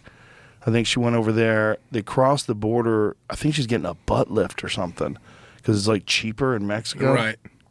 And they got mistaken for a rival cartel. They got mistaken for some sort of rival drug dealers or something, and they killed two of them. And they kidnapped these Americans and killed two of them. Jeez, dude. Yeah. That's crazy. That's a real man. recent story. Here it is. How a trip to Mexico for cosmetic surgery turned deadly for U.S. quartet. Deaths of 2 of 4 Americans kidnapped at Matamoros place spotlight on cartels' impunity and on medical tourism. Jesus Christ. Dude, that is wild, man. Fucking crazy. Yeah. It's So they came really from Lake wild. City, South Carolina to Matamoros, Tamaulipas, just south of the U.S.-Mexico frontier. They arrived in the border city on the 3rd of March, but never made it to the clinic. Members of a violent drug cartel that controls the area mistook the group of Americans as rival traffickers, killed 2 of them, and kidnapped McGee and one of her friends. McGee and Eric Williams were rescued within days, and the bodies of her cousin, Shaheed Woodward, and friend Zindell Brown were later repatriated. On Thursday, 5 men who allegedly carried out the attack were dumped on a Matamoros street, along with a surreal letter of apology, purportedly from the Gulf Cartel. We ask the public to be calm, the letter said in Spanish. We are committed that the mistakes caused by indiscipline won't be repeated and that those responsible pay, no matter who they are. Fuck, That's man. wild, dude. Yeah, I mean, That's wild stuff, dude. it's a sketchy place, man, and it's fueled by the fact that drugs are illegal. That's what's crazy. It's like our idea that we're gonna, keep people safe by making drugs illegal is propping up an illegal enterprise worth untold billions of dollars just south of us. Massive amounts, dude. Massive amounts of money. Like, you can't even process how much money No, it is. it's crazy. You know? Yeah, and it's also responsible for the fentanyl deaths of 100,000 people a year. It's like, fucking A, man. Crazy times, man. Yeah. It really is, man. I've always wanted to go to Mexico to hunt because, in Sonora, Yeah, like Coos deer and yeah, stuff Coos like that. and a giant mule deer. Yeah. They have giant mule deer south of the border. Really? Yeah, huge. Never seen a mule deer in Mexico? I feel See like if I you didn't can know find. that. Just Google giant mule deer in Mexico. Yeah, people go. A buddy of mine just went over there and shot a fucking monster, and he said, "I don't know if I'm going back again." He said we had to meet members of the cartel, and we pulled up to this place, and these dudes. Look at the size of these mule deer. I mean, Oh, goodness. yeah, look at these things, and it's all in the desert of Mexico. It's like one of the most known places for enormous mule deer in Sonora, which is interesting, right? Because they have these tiny little coos deer. And then they have these. And then just these oh, look at monster- that one. Goodness. Yeah, click on that one, Jamie. Yeah, that one right there. Look at that fucker. Good night, dude. I mean, That's hard monstrous, to believe, dude. monstrous mule deer. That's like semi-elk, dude. You're like getting into elk territory Mm-hmm. Yeah. with that. You know what I mean? And it's the territory is gorgeous, and it's like the landscape is beautiful. But you might pass some dudes that are parked in front of a G-Wagon with AKs hanging from their shoulders, and you're like, oh my god. And then they ask you questions and talk to you, and you're like, oh fuck. Yeah. They just might kidnap you. God, that'd be real scary. Yeah, I dude. mean, most of the time they leave those people alone because there's a lot of revenue and tourism, and they don't want to fuck that up, and they also don't want to bring heat down on them, which is Right. what happened when these Americans got kidnapped. Also, the world is aware, and that can be very dangerous for them. Yeah. But I think them dropping those 5 guys off on the street is probably going to squash it. As weird as that is. That's crazy, man. It's crazy stuff, man. It's just, it's just hard to believe that stuff's going on. Right you know? now, right there. And it's Somewhere, on the right. same land mass Yeah. as America. Yeah. That's what's crazy. The Yeah. same, literally just further down south in Texas. It's happening right closer, like, it's closer to where we're at right now than I was this morning from where we're at right now. there. Yeah. Isn't that You crazy? know? It's like I live in Nashville, Yeah. Tennessee, But Just some invisible border that we created, decided this Yeah. is the line of lawlessness. Yeah. wild stuff, dude. It is wild. I still would like to go down there. I would like to know if there's a way to do it safely. Beautiful country, though, Oh man. my God. I've been down there a couple times. It's gorgeous, man. Well, Steve goes down there every year to hunt coos deer, and he says it's sketchy. Yeah. It's sketchy, but they do it at this ranch that has no electricity. It's this gorgeous place, Yeah. and they have this Mexican lady who cooks for them, Ugh. all like real traditional Homemade Mexican stuff, food. dude. Yeah, he says it's insane. I went down there a few years ago to I have a deal with Columbia Sportswear, and I went down there to shoot some content for them. We flew into Cabo, right? And so the thing was, we're going to go down there and like, you know, try to like do more, like catch marlin. You know, it was going to be the idea, right? And I'm like, well, this is a sick like endorse. Like I getting paid to like go like fish for marlin like in Mexico. That's awesome, you know. So I took a couple of my buddies down there with me, Jonathan and Dan and Ray, three of my dearest friends, and we go down, and like all we had to do was like wear our Columbia stuff, and they just took pictures of us like hanging out, right? So we get into Cabo again. None of us have ever been to Mexico before. And, you know, you hear those kind of stories, so you're like, man, it's like, are we going to be cool? And they're like, yeah, well, you know, Cabo, like, it's like resort town, you're good, whatever. So we get down, get out of the plane. There's the guy with the van, and it's like got like the name of like our party or whatever, or it's like Columbia or something. And some of the Columbia like staff were coming down there with us too, like the head of PFG and those kind of folks. And so we get in the van, and like, we're like, oh, there's Cabo and stuff, and we're driving, and like we get on the interstate, and I'm like, man, Cabo's seems like it's behind us kind of right now, you know? Like seems like we're not going kind of towards it, you know? And I was like, man, that's kind of odd. And then we're driving for like an hour and a half, and then it's like, dude, we are in like nowhere desert, dude. And I'm like, is this right, dude? Like, are we? Because all we got's the guy driving us, dude. Right. It's the guy driving us, and like me and my buddies and my manager, Cappy. And we're like, I think, because the Columbia people traveled separate from us, right? So we're like, we're just hoping that this guy is like taking us to the right place. And all of a sudden, like, we pull into this just like town along the coast. And when I say town, there's not a McDonald's. There's not even like a store, right? It's like a little, the roads are like sand roads, dude. And when I say the houses are like you think of a beach house, right? It's like there's the beach, there's the house, and there's like the dunes, and then like you walk through the dunes, and there's the beach. These houses were on the beach, bro. Like they were on the sand. Like all the furniture in the house was poured concrete with cushions on it. Whoa. So if like the hurricane were to come, it would you just put new cushions on it, and the house would still be there. You know what I mean? It was like, and we walk in, and it's like, sure as shit, the Columbia like folks are there, and there's like these two guys there, and they're whipping up, like they're making homemade tortilla chips. They're cutting the tortillas and like dropping them in the oil, chopping up, like making homemade guac and stuff. And I'm like, whoa, this is sick, you know?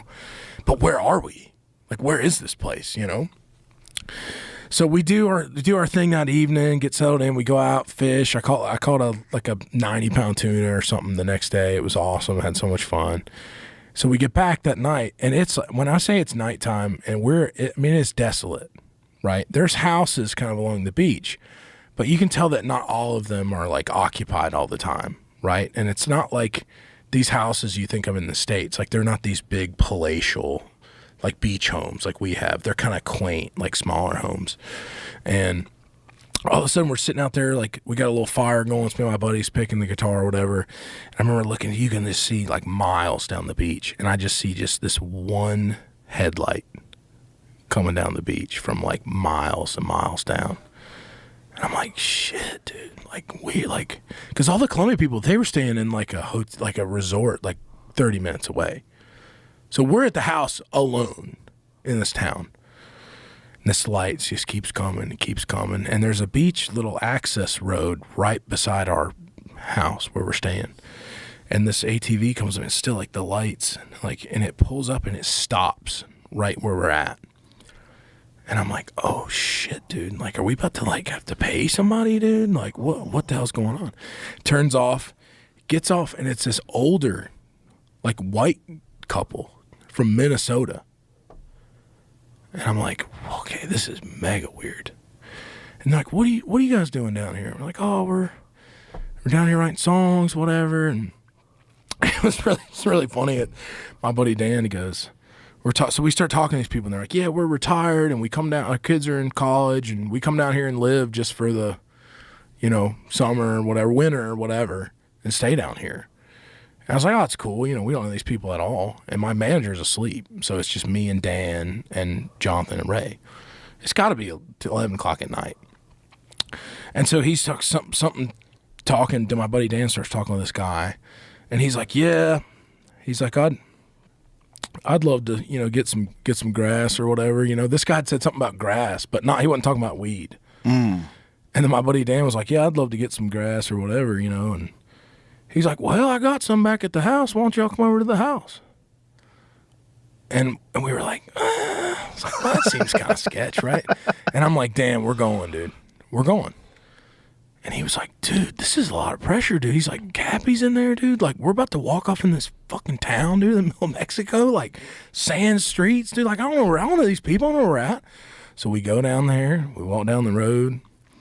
We go in there, dude, and it's like just this kind of old, like, cool-ass biker guy and his wife, dude, and just rolls us one up, dude, and we rip with these folks, and we're walking with him and talking, and he's like, yeah, you guys like country music? My buddy Dan says that. And he's like, yeah, but I don't like any of them new guys. They're all sissies or whatever kind of thing, And my buddy Dan's like, yeah, there's a couple guys that are pretty good, though, and stuff. And so we get in there, hang out with them. We tell them we're riding ATVs the next day. And they're like, well, we'll show you guys around. We start ripping tequila shots. It's just me and my buddy Dan and these, like, 60-year-old folks hanging out.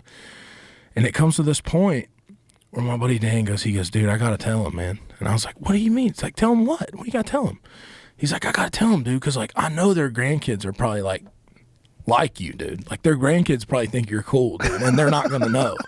And he's like, imagine, he goes, dude, he's like, get it together. Oh, dude, we're zoinked, dude. We're taking tequila shots, like, smoking J's with these old folks.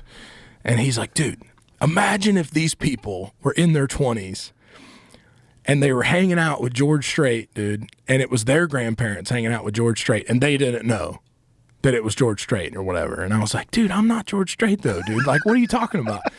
And he goes, man, this guy's name's Luke and everything. And they're like, oh, cool, and, like, we took a picture with him, and the guy, like, rolled us a J for the next day, and, like, we take off out, and we're like, okay, mission, like, get back to this house, right? We get out in the street. There's no street lights, dude. There's one light on this one house, and it's just kind of illuminating this road, this, like, sand, clay kind of road in front of us. And we walk out, and I just hear this, like, cling, cling, cling. It's like a bell. And all of a sudden, dude, these two huge steers, dude, walk out.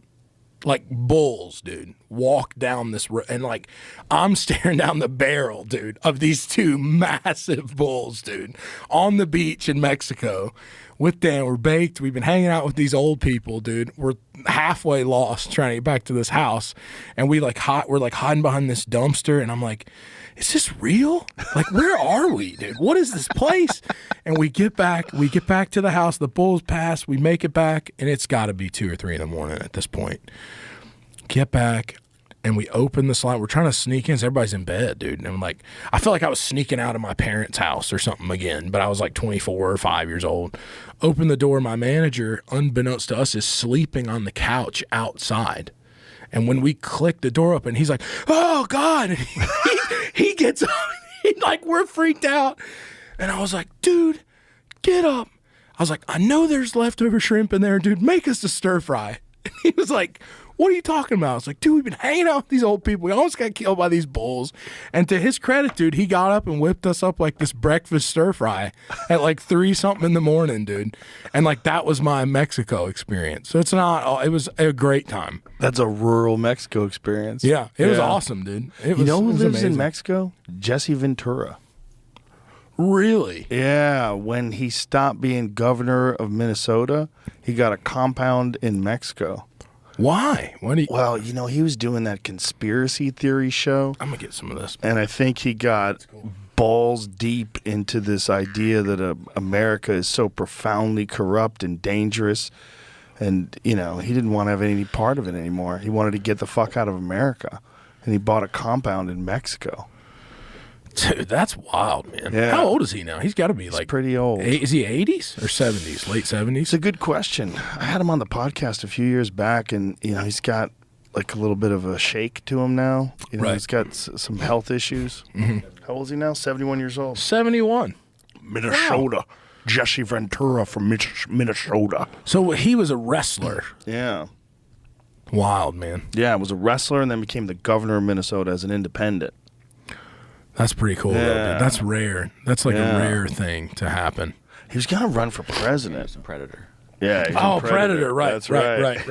I'm about to relight this stogie. Bunch of slack drunk faggots. Remember that? He was amazing. Yeah, that was a great fucking movie, man. That was fun. Did you see the new one? I haven't seen the new one. The new one's awesome. Is it? They did a new one about the Comanches. So that's pretty cool. The new one is like a prequel. Oh, it's like the Predators have been coming for a long time, right? Yeah. Okay, that's cool. Yeah, I would and they like to see come that. and they make war with the Comanche. It's fucking awesome. Is it? You liked it? Fuck. Yeah, I I'll love have to those check it out. movies. I love it. Anything involving aliens and Native Americans. Oh man. Dude, I feel like those gung ho like late 80s, like early 90s action movies were like the sickest, dude. I remember Commando. I've seen that movie 8,000 times, dude. Like it's just that was just a different level, dude. Schwarzenegger was just killing it, dude. Oh, he had so many of those movies too.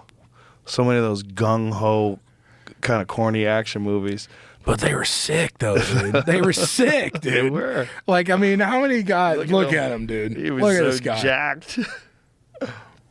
I'd like to look like 10% of that guy, dude. Would be awesome, you know? It's interesting seeing guys like that as they get older. It's just like you realize, like, we don't have much time. You really don't, because when I was in high school, this guy was a stud. Yeah. And now he's this older dude. Is this the trailer? I love the chainmail vest the bad guy in this movie wears, dude. All those movies back then, the Chuck Norris movies. The rocket launcher, dude, was so hard, dude, when he pulled the rocket launcher out. Commando. Look at that guy, dude. This guy, he had the chainmail vest, dude. Yeah, those movies were so good. Kindergarten Cop. Mm-hmm. Oh, yeah. Yeah, this movie's legendary. Me and my dad. Is that Ray Don Chong? I don't know. Who was in that with him? Alyssa Milano's in it? His young daughter. Yeah, it's Ray Don Chong. That's Tommy Chong's daughter. Wild. How about another one, Big Trouble in Little China, dude? Oh, yeah, love man. that flick, dude. That's a classic. Me and my dad watched that all the time. That's dude. a classic. Yeah, that was a classic one, man. Yeah, it's funny when you try to go back and watch those things now. Is it a qualifier for being old that like everything, or feeling old where you're like, man, stuff was better back then? That's just a qualifier, right? Yeah, of like everybody thinks that way. Yeah. Yeah, I mean, I listen to my kids' music now. I'm like, what the fuck are you listening to? This is nonsense. Right. You know, But which is you're interesting. My 12-year-old is really into like old shit. She's into Kiss and Nirvana and all kinds. Like she plays me music, and I'm like, how the fuck do you know this?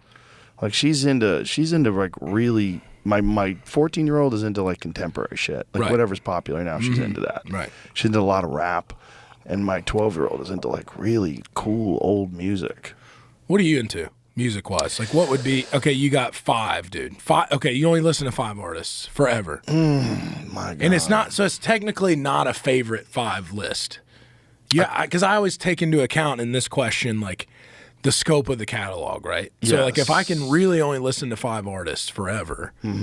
Like, I don't want to listen to someone with 2 albums that I really like. Right. Like, I got to have somebody that's got enough of a catalog to, like, keep me going through that. Well, I'm a giant Hendrix fan. Okay. Which is why I named the podcast the Joe Rogan Experience. Okay. So Hendrix would have to be on the list because it's just something about Hendrix to me has always been like a magical figure. There's something about him that just embodied the spirit of the rebelliousness of the 1960s, this shift from the 50s to the 60s. And the ex-army guy, I mean, he was like, that was the whole, he was like a microcosm, like a, you know, he was like a synopsis of the whole era. Yes. Like embodied in like a human being. also unparalleled genius on the guitar. Like no one had ever seen anything like that before. Yeah, without a doubt. Like Eric Clapton famously talked about the first time he saw Jimi Hendrix play, and he just wanted to throw his guitar into the fire. Like, what the fuck am I doing? What am I gonna do? Right? Yeah, Jesus Christ. You know, I used to do news radio, the sitcom with Phil Hartman, and when Phil Hartman was young, he worked as like a roadie, and you know, he worked for, I think it was the Whiskey. Pretty sure it was the Whiskey. And so he was there, I believe he was 18 when Hendrix was playing, and his job was to make sure that the speakers didn't fall into the audience, like the way it was set up. Jeez. So he had to stand there like right by the stage while Hendrix was right there playing in front of him. That's wild. And he said it was the most fucking surreal experience of his life, just seeing Hendrix wail at the Whiskey on Sunset. Just and crushing, he's a kid, right. Just like standing there, like just with his hands on the speaker, making sure it doesn't fall over. It's just hard to even fathom that. It's hard to fathom. Yeah. So Hendrix for sure. My God. It's tough. It's a tough question. If you only have 5, it's hard. Yeah. I'm a giant fan of classic rock. You know, like I really love Zeppelin and Pink Floyd, and there's something about the music for me that is of that era of the 1960s. Like I'm obsessed with 1960s cars. Like I have a bunch of 60s muscle cars. They're my favorite. I just sometimes I go in my garage and just stare at them. I just sit there for like an hour and just stare at them. Man, these are sick. I'll just pull up a folding chair and just stare at the car. Yep. There's just something about those things. I mean, that's when I was born, too. I was born in 67, and I feel like there's something about that, about going to high school, like when those cars had, you know, like you could kind of acquire those cars when you're 18. And it was, you know, because they weren't really that valuable back then, oddly enough. Right. They were just kind of like the cars people had. Yeah, you could get like a 1968 Olds for like $2,000, like a really mint one. That's wild. Yeah, and it was just, there's something about that era that to me symbolizes the shift in American culture. The American culture that shifted from the music and the culture of the 1950s to the 1960s, the Vietnam War, and just the change of the society, the zeitgeist shifted, and the drugs and the rebelliousness and the hippie movement and the anti-war movement, and just the rock and roll was undeniable, you know? Yeah, definitely. The Doors and it had that. It had balls behind it, man. It was like, and it was like, the music was made. You know, it wasn't this commercialized thing, right? Like it wasn't like no one was thinking about it in that sense at that time. And maybe I'm insane for thinking that, but it feels like that. Someone who wasn't even born then, who goes back and listens to that music, it has this like grit to it that just doesn't exist much. Go from Buddy Holly to Jimi Hendrix. Just do that. That's not that much time. You know, you're talking about like the difference between like 2013 and today. The difference between 2013 music-wise and today is not that much of a difference. No, it's not. It's just music. But country music, it is. Is it? It is, yeah. I mean, think about... Hey, I got to piss. Let's come back and we'll talk about the difference. I can imagine it gets wild.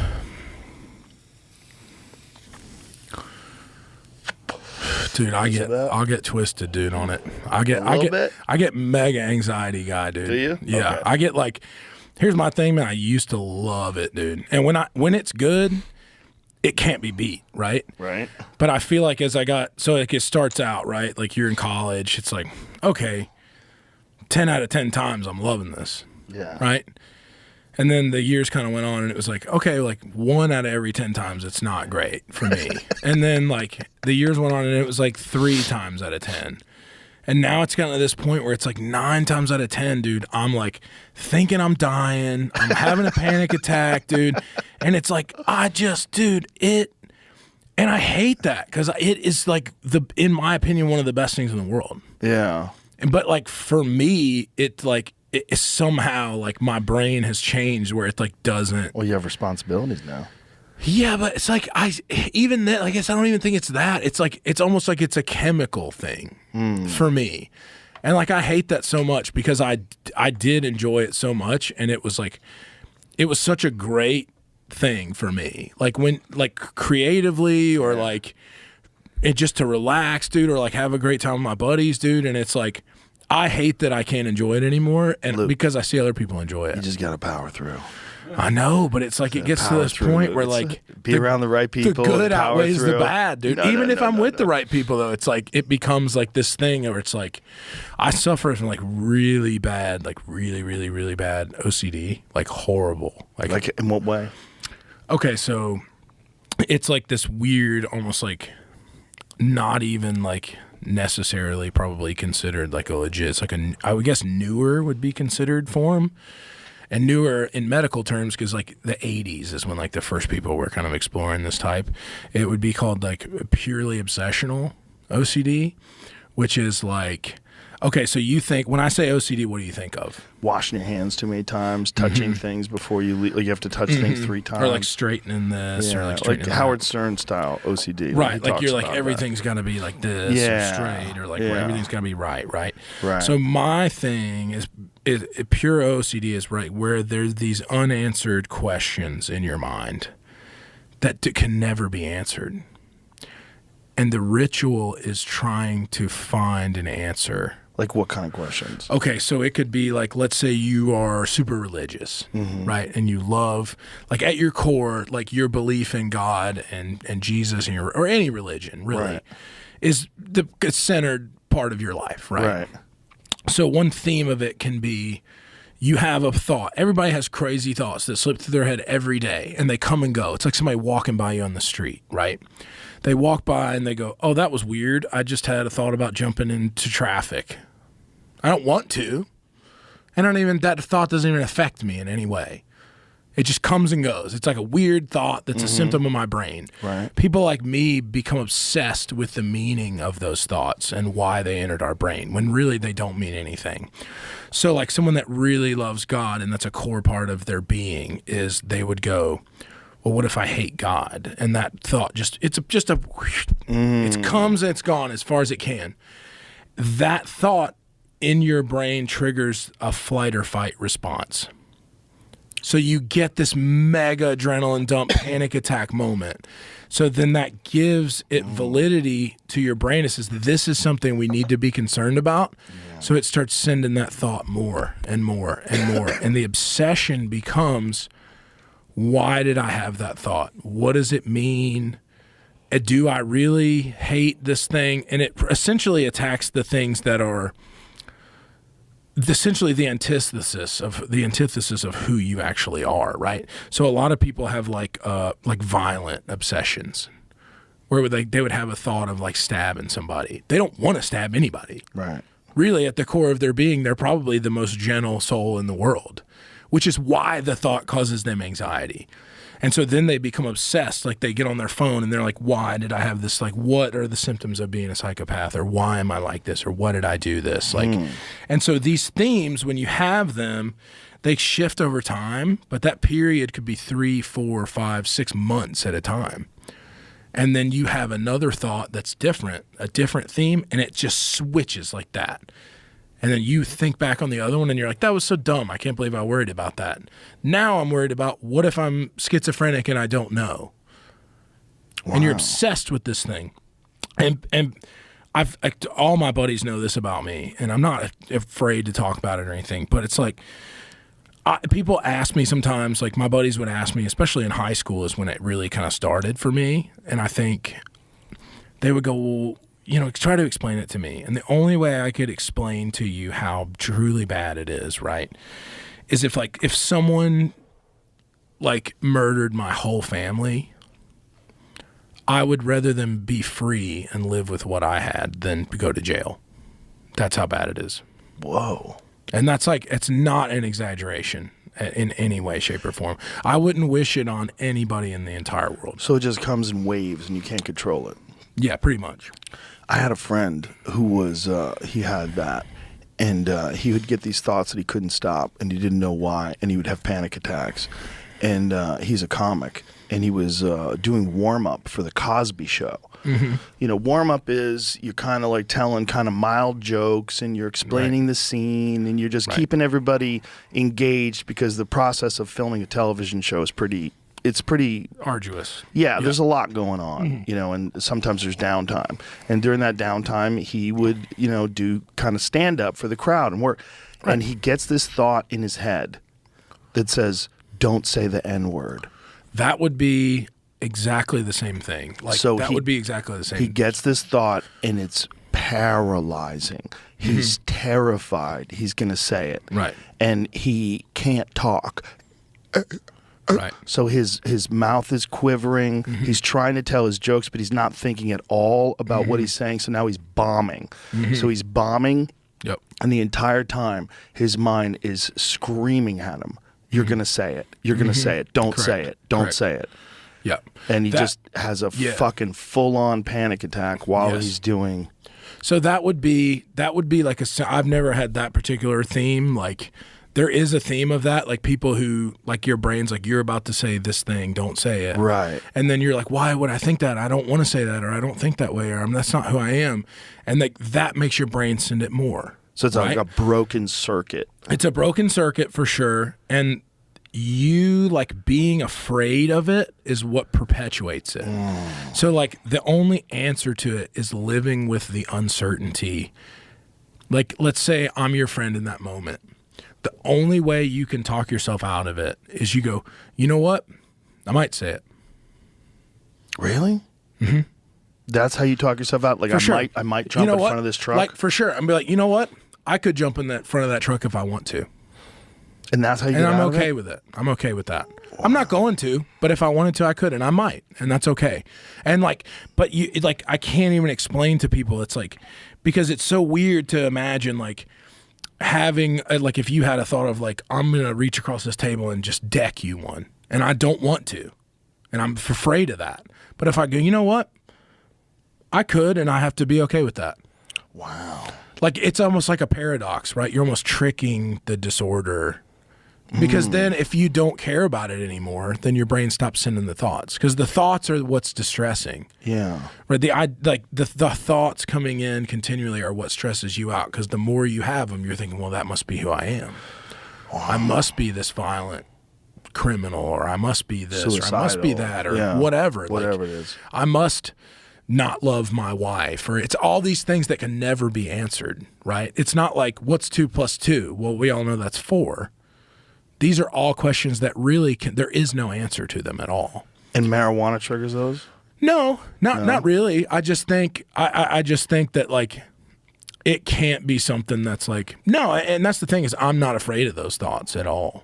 Like they don't bother me Because at all. you become comfortable with the yeah, idea. like it took me a decade to get. Did you get counseling? Did you talk to people? A few times, not routinely, you know, but I think counseling is almost paradoxical, right? Because the more you focus on it, Oh, boy.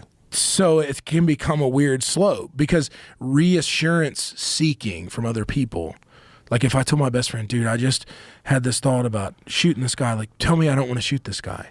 And then he goes, dude, you're not going to shoot that guy. And I go, oh God, thank God.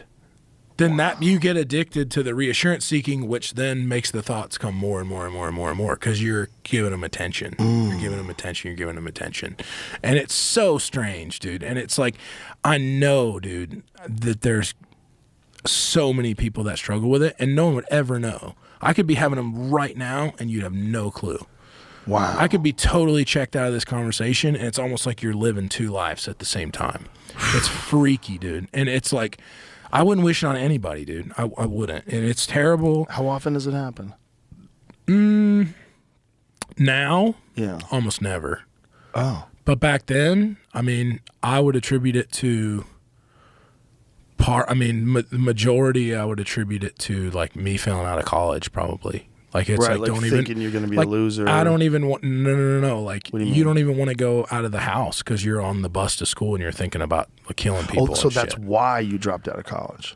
I mean, Those it thoughts. attributed to my horrible grades, without a doubt, because it was all like, I remember the new Scream movie had come out like when I was like 21. This is around the time I started playing guitar, and my obsessions at that time were like violent obsessions, and I would like the Scream commercial would come on like to promote the movie, and I would turn it off because I didn't even want to see like anything. Like I wouldn't even play like violent video games. Wow. Which is the wrong way. That's the wrong thing, because then avoidance and reassurance seeking are what make the thoughts more prevalent.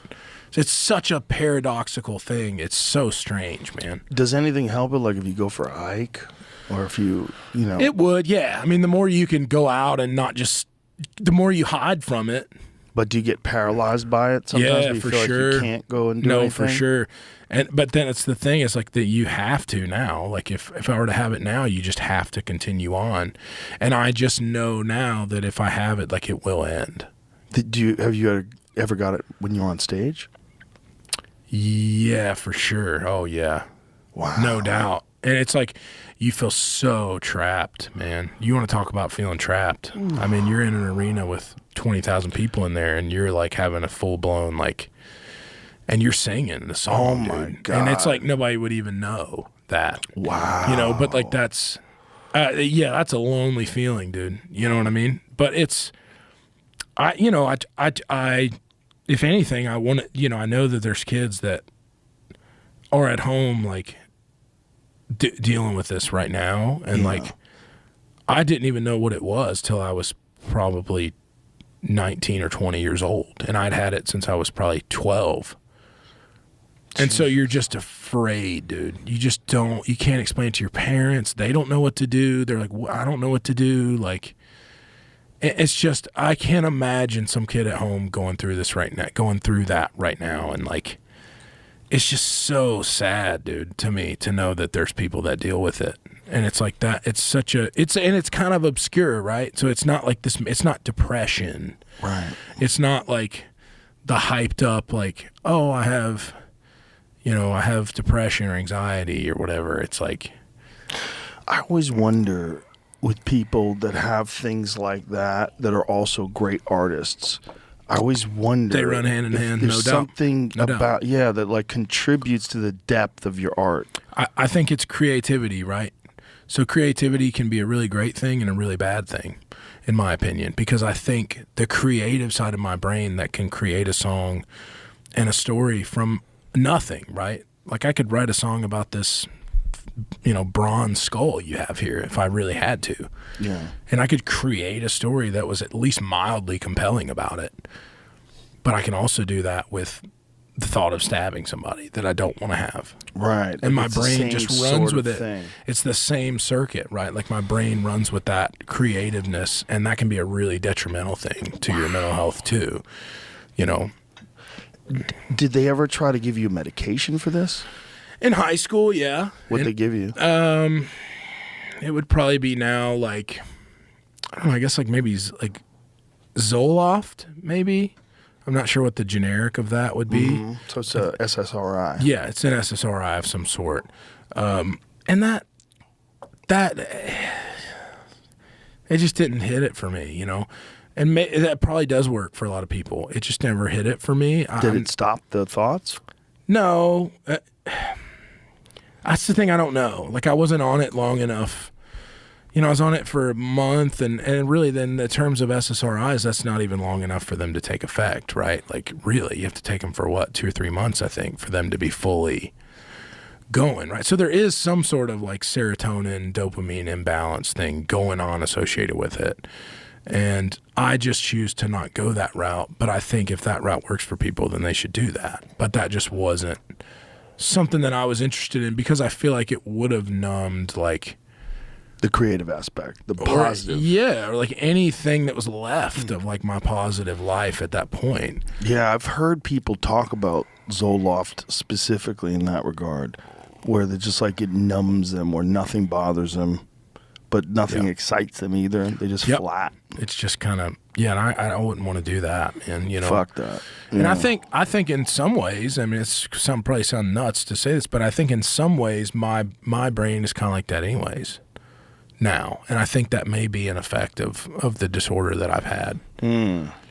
Like nothing really gets me through the roof excited, Really? or down in through the roofs like in the dumps either. And I think So you've like managed your mind to keep it in like a certain frequency. I think, and I feel like it's a subconscious, like almost defense mechanism of like having gone through like just these different things of that. And that's bothered me a lot over the course of my career too, because sometimes I feel really guilty about not feeling the way I feel like I should feel about certain things. Like in what way? Like if I win a big award, or if I get a #1 song, or like those things are incredible, and that's what I want to be doing. Like that's why I started doing this, but like I don't get that serotonin, like dopamine hit off those things. Like I feel like, do you get that? I watch my colleagues do, and I wonder when I watch it, like I watch someone win an award like Male Vocalist of the Year or at the CMAs or whatever, and go up and accept the award, and they're like almost in tears. Like I don't feel that way, and that makes me feel really like guilty, and like that something's like wrong with me. You know, does that make sense what I'm saying? You know, like I think you watch movies your whole life and you feel like this is the way that people are supposed to feel about things. And like sometimes I appreciate the scope of what's going on and what it means to me and my team. And like, I'm so like insanely proud of all those accomplishments. Like insanely, like this is why I like do this, is like to have achieved all of these great things. But in that moment, like it's not this like overflow of like joy and like tears. And like there's a few times in my life I felt that. It's when I got married to my wife. It's when my son was born.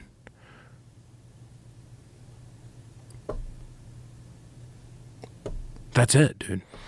Like, and that's, I felt no, and like I feel like I miss out on a lot because of this disorder, like because of the way my brain works, or the way that it's defended itself or something. And there's probably a bunch of science that says I'm dumb, or that I'm just like an emotionless weirdo. But like I feel like I've been robbed of that, of all these things, like, and maybe they all just seem trivial because of all the shit that I dealt with for so long with it, like the battles I fought inside my own head.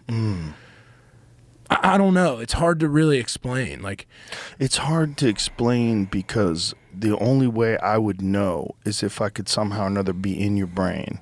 It's Right. like I'm trying to imagine Right. that. I can imagine it, but I can't imagine living with it like you've lived with it, and the steps you've taken to sort of get your mind into this place. yeah, like it's like I'm so thankful, dude, to just not be living in that mindset. Do you have those positive thoughts when you create a new song? When you have Yeah, but it's, and I love writing songs, man. I love it. But maybe, I mean, I don't get those feelings either for big things. It's very odd. Like, okay, that makes me feel better, for sure. yeah, like it's very odd. Does that ever bother you in the sense of like, do you watch people go up, like, let's say there's, I'm not super familiar with the like comedic world. Like, is there an award No. thing? Like, No, we it don't doesn't want seem those like awards. it, right? But like, let's say there was, right? Yeah. Let's do like in the next reality over, right? Like, let's say there's The Oscars for comedy Oscars, right? And you go up and it's like funniest son of a bitch in the world award, and that's the biggest thing in comedy, dude. You know what I mean? Like, all your heroes won it. Yeah, I wouldn't be excited about that. Right. But imagine being in the crowd. Let's say you won it.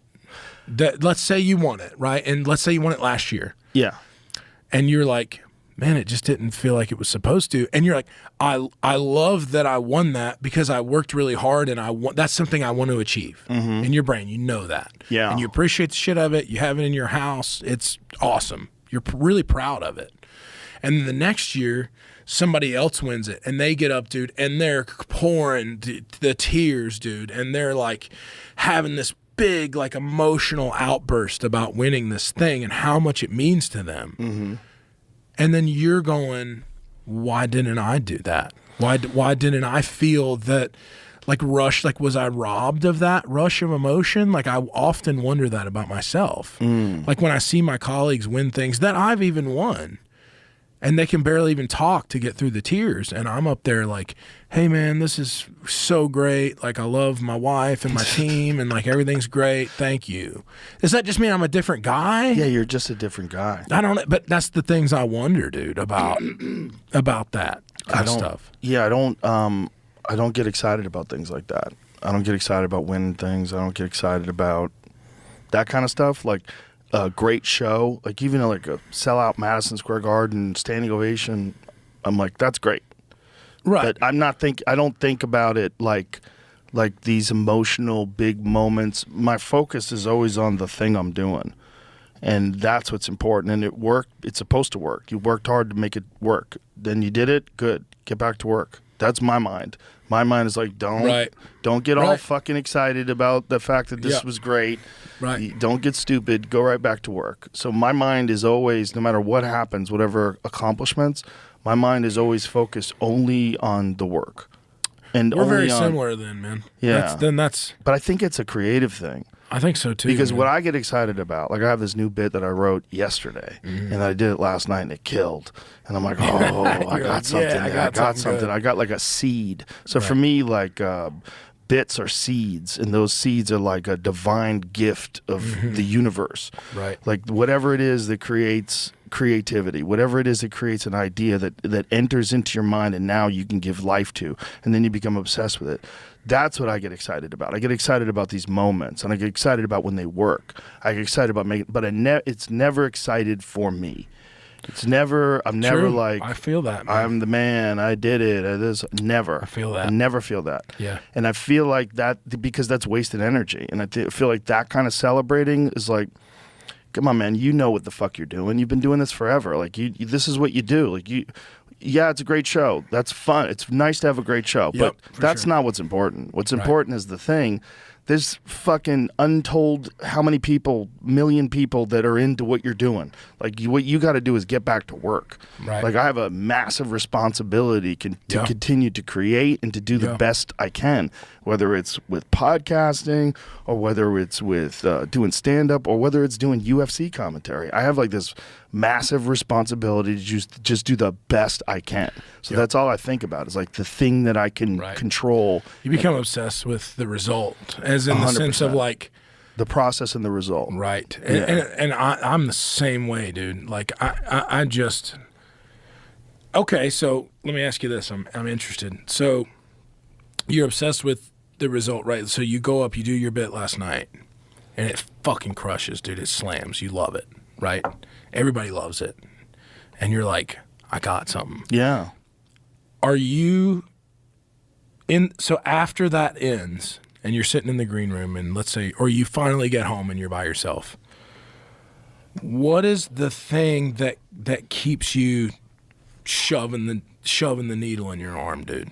Like is it the reaction and knowing that I've done it? I did it again. I did the joke. I got the joke that's the joke. Dude. No, it's not. It's almost not me. Right. It's the thing. It's like I know that I'm the person who's in front of the keyboard who came up with these ideas and who wrote it on my phone. Right. And I'm the dude who's pacing around the green room trying to figure out which way to set it up and should I chop this part out or let me just get the bullet points and then just talk to these people and tell them what I think about this thing. And the comedy's going to come out of that. Yeah. It's just that. It's never like me.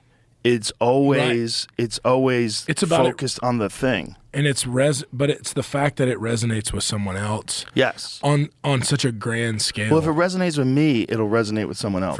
That's what I've found. As long as I'm honest about my approach, and as long as I'm like, what the fuck? Like, if I think it's funny, and I start thinking like about what's funny about it, then the thing is just figuring out a way to get that into people's minds the smoothest, cleanest, funniest, sneakiest way. Right.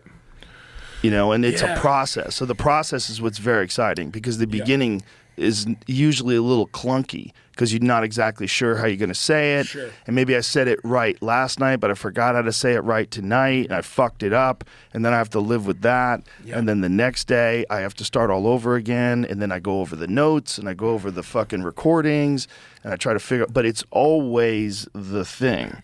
It's never like, look what I did. I fucking did it. I'm crying. Right. Zero. Right. I get zero Right. of that. Yeah. Like even when I film specials, even if I film a Netflix special and it fucking kills, I'm like, okay, we did it. And then when I put it out, I stay offline. I don't read reviews. Yep. I'm like, I just got to keep moving. Yeah, I'm the keep same concentrating way, on this thing that I'm doing. Yeah, that makes me feel great because I feel that same way, man. But there's nothing wrong with freaking out too. There's nothing wrong with going No. up there and crying and No. this is an amazing moment for you and you've worked so hard for that. I just think every individual creative person has a unique way of addressing ideas and the thing that you're in love with.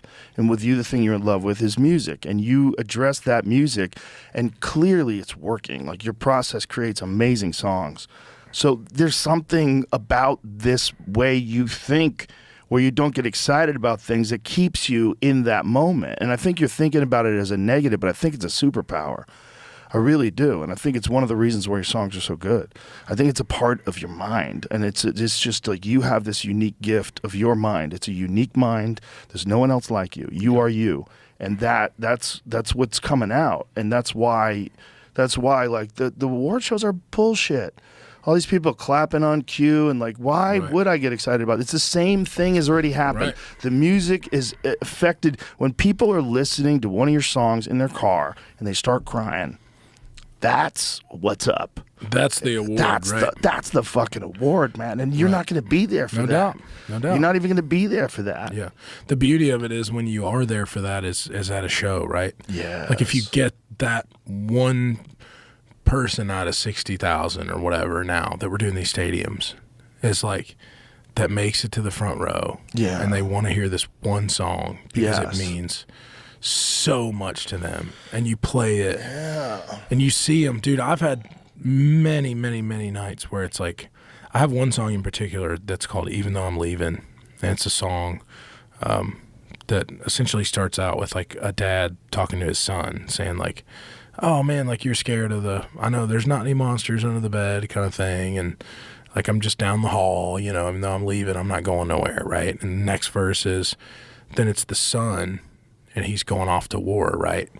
And the hook changes to, you know, even though you're leaving, I'm not going nowhere. You know, I'll be here when you get back kind of thing.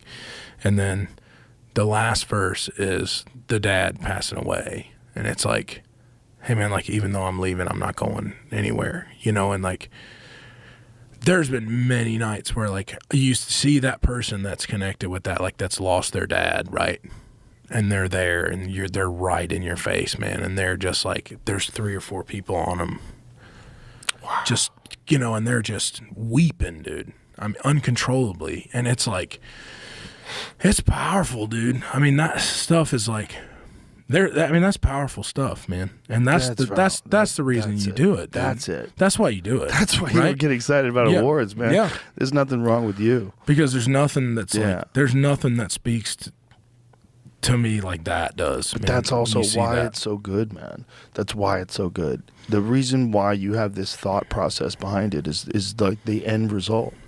Yeah. It's just, you want to make people feel something, dude. Yeah. You know what I mean? Like you're like, you want to make them feel this, like whether it's a cathartic thing or it's like, you know, like even songs that maybe are mega sad, it's like there's something cathartic about like basking in sadness. Yeah. I think too sometimes like something very attractive. Right. People. Like people, it's like sometimes you hear like, well, you know, pull yourself out of it kind of thing. But like, I think that's an important part of some sort of process of life is if you get your heart broken or a loved one passes away like that.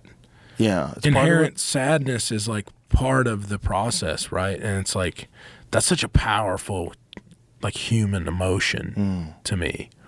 Like it's to just everyone. Yeah. Yeah. To all the people who feel. Yeah. It's that's why people love those sad songs. I mean, it's not that they want to be sad. They don't want to listen to some. Oh, I'm too happy today. Let me listen to Luke Combs and start crying. Right. But it's like they want to hear this. Put this song on that. So it's almost like reaffirming this feeling. Of it resonates with human emotion and feeling and thought and the appreciation of people when they are there.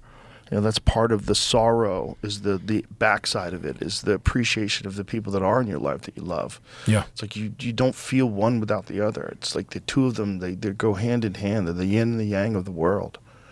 You know, I don't think there's anything wrong with your thought process in regards to that at all. I really don't. I don't think you're robbing yourself of anything. I don't. I think you're getting the juice out of the right spots. That's good. That makes I me feel good, man, because I worry about that. I think about that a lot, and that's not something I've brought up to a lot of folks really almost ever, you know. But I wonder that a lot. You know, I spend a lot of time worrying about that. The more crazy things happen to me, the more they're like steady, like a normal thing. It's a base level. Yeah, it's like right. everything stays normal. But it's not that. Then it's like I worry. It's just like, well, it's not. I don't want this to be expected either. It's not expected. It's just you're comfortable with it, right? Yeah. You're just like, all right, this is what I'm doing. Like, this is the kind of level of stuff I'm doing. Like, talking about planning a stadium tour is like a normal thing. Yeah, it's normal. Right. But it is normal. Yeah. It's normal for you. Yeah. What's normal for you is like mind-blowing for 21-year-old Luke to imagine that one day you would be that guy. Yeah, no doubt. Doing a fucking stadium tour. Yeah. It's like, it's crazy, man. It's like not even like, just doesn't even seem like possible. Right. Right? Yeah, to well, do. because it's not normally. You know, that's why it's so crazy to you. But you have the right approach. Because if you were like, yeah, I'm the fucking man. I'm out here doing a fucking Right. stadium tour. I'm the Right. fucking man. Right. That's like that's the opposite of your creative process. That's the opposite of the frequency that your mind is on when it's making these things that resonate with people's real feelings. I just try to stay so rooted in like humility. Like that's been such a huge part of like, I think like how me and my whole team have like gotten where we are is like I just want people to know like how like grateful I am for all of it. Right. It's like, it's not like I am 1% of the puzzle, dude. You know what I mean? Like I'm the guy that gets to sit in here and talk with you, but the 99% of everything else that's going on is like work that's done by someone else other than me, dude. Like, and I feel like that whole part of the process is like lost in like the idea of like celebrity, right? Mm-hmm. It's like me and you we're one guy, but maybe we're a bigger cog in the wheel, right? But you take that one cog out or any cog out and it doesn't work. Yes. Right? It's like there's a team, and I'm sure you have a team of folks that propel your success because there's not enough time in 10 lives to do all the things that's necessary for your stuff to go on or my stuff to go on. Like there's so many folks involved in that, you know, and like I'm really grateful for like having a like awesome group of people to like work with that like don't just tell me yes to everything and like that are willing to challenge me on things and like say, hey man, is this the right decision? Or I don't love this song, or like, why would we do this thing? Or like, why don't we think about this? Like I've always tried to keep it this open thing of like me and like people that work with me can talk about things and just have discussions that a lot of people, I think, sometimes lose that. They become so shielded in the idea of celebrity, which is like they got a security guy, so nobody on their team, like they might not even know this guy that works for them at all. They don't even know that guy's name, and he's worked for him for 5 or 6 years at all. Doesn't even know him, you know? And like, to me, it's like, I can't say we're all best friends, dude. We're not all coming over to my house and having, you know, oyster roast or something. You know what I mean? But like, I'm friendly with everybody that's out on the road with me. And like, I want people to know that like, I'm approachable, you know, like we can talk about something. Like, I think that's so crucially important to like the overall success of the thing. Because if I show up at a venue, the only impression that 99% of the people working in that venue will get of me is someone that works for me. Right? So if everyone on my team is rude, then what are they going to think about me? Of course. Right? They're going to go, well, this guy must be a jerk, dude. But this attitude that you have, though, is why people love you. I I mean, it's why it resonates like this. To keep from being captured by celebrity and stardom, because a lot of people do, because it's a shield. You put that shield up to shield you from the thoughts of uncertainty and insecurity and whether or not you're worthy and whether or not you can keep doing it. You know, with a lot of people, it's like you start doing it, but can I keep doing it? Do I still have it? Like, are my new songs any good? Are my new jokes any good? It's the same kind of thing. Right. And you're just thinking about it the right way, but it's not something that anybody could teach you, because nobody gets to be famous. It's a small, tiny sliver of the population. And then to be famous for doing something that resonates with people and like that worship you, that fucking listen to your song 100 times in a row. I mean, that's a thing that no one is going to be able to explain to you, because they, like, you could talk to a psychologist about it and they're dealing with, you know, theory. They've never experienced that. They don't know what it's like to stand on stage in front of 60,000 people, and only you do. Very few people do. And it's up to you, because you are the guy that's holding the microphone and playing the music. You are the guy that has to navigate that road. And you're doing it, I think, the right way. The way you're handling it with humility, and the way you're handling it with genuine appreciation and just being a real person. You can keep that going. Guys have kept that going. And that's actually something that's rewarded in country music, which I think is great. Because in some styles of music, it's like rewarded that you become untouchable. You become you become this unapproachable, untouchable, don't make eye contact. He's a genius. He's going to walk into the room and everybody get out of the way. And if he picks up the guitar, everybody stop talking. You know, like that that kind of psycho thinking, like that can pollute your mind. No doubt. And people get very captured by that. And we've seen it many times with rock stars, with movie stars. It's just the thing that you have given into is so overwhelmingly odd, and so few people experience, and it just does not resonate with any normal human emotions. It's so strange that everybody knows who you are and you don't know who they are, and you just, this is the life you live. But it's up to you, because you're the rare traveler that's gone down that road that far, the rare one. It's up to you to navigate that road. And if you can do it, a young artist can also see you do it. For sure. And they can go, oh, look how fucking Sturgill Simpson's so cool. And he's fucking huge. Like, how do I stay cool? Like, that's what I aspire to. I don't aspire to being a diva and have everybody throw rose petals at my feet. I aspire to be that cool motherfucker that can hang out with the sound guy and is cracking jokes with the bus driver. No doubt. Someone who's just a normal person who just, by some strange circumstance, the rarest of rare moments in life, you wind up being that person. Yeah. I just think about, it's like, I can't tell you like how many beers I shotgunned in college, and like now I can shotgun a beer and like 50 or 60,000 people are like stoked about it. I'm like, that's awesome, dude. That's pretty awesome. I did 7 or 8 of these a night for years, dude. You know, years. I might do one. I heard we were talking. You went to the bathroom when I was talking about it. That's what got me thinking about shotguns. I might do one. Go ahead. I might do one. We get the freedom funnels here. I might just do one straight out of the can. Old school? I might just go You need a straight knife? can. Yeah, I'll start it though this way. Oh, you with teeth? Jesus Christ. Start it. I always start it that way, right? I feel like that's for good effect, you know. I got that was a 2-holer on that one right here. That was 2. I got 2 teeth through that bad boy. Old school. Yeah, it's an art form, you know what I mean? It's not a speed. This is not a speed thing, right? It's like, it is with the funnel, the freedom funnel. It goes right to your brain. Do you think you could freedom funnel faster than I could shotgun one? I wouldn't bet a lot of money on that. I mean, it's possible, I think. For sure. There's only one way to find out, sir. That's true. America! Fuck yeah. Coming to save the motherfucking day, yeah. That should be our national anthem. You got to close it because you opened it. Oh, okay. Why? Is that the rule? Yeah, that's like a... When someone closes it or opens it, they have to close it? Oh, yeah, dude. That's big rule. Fuck yeah. Ready? 3, 2, 1.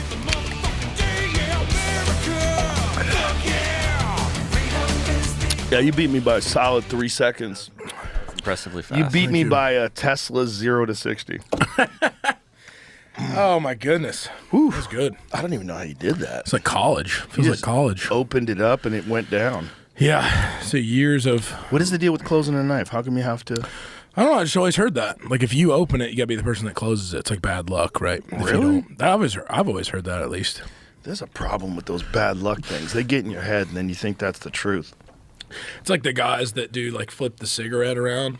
Like when they open a pack of cigarettes, they flip the first one they touch upside down. You heard of that? Keep from getting cancer. I don't know. It's like, but they Called a lucky. I don't know why. right. But you flip it, Really? you flip it upside down, and then that's the last one you smoke out of the pack. Oh, I didn't know that. It's another like weird superstition thing. I'm sure there's a bunch of those. I'm There's sure a there's bunch a of rabbit those. hole of like those things that people could go down. Yeah, those things are fucking weird. The things that people just decide, and then they have to do it, and you get obsessed with it. You have to wear your lucky watch. You have Yeah. to, Dude, Yeah. the like Yeah. you know what has the most of that to do is baseball, dude. Oh, Has the yeah. most superstition stuff in it, like crusty Yeah. socks, dude, like grody stuff, dude.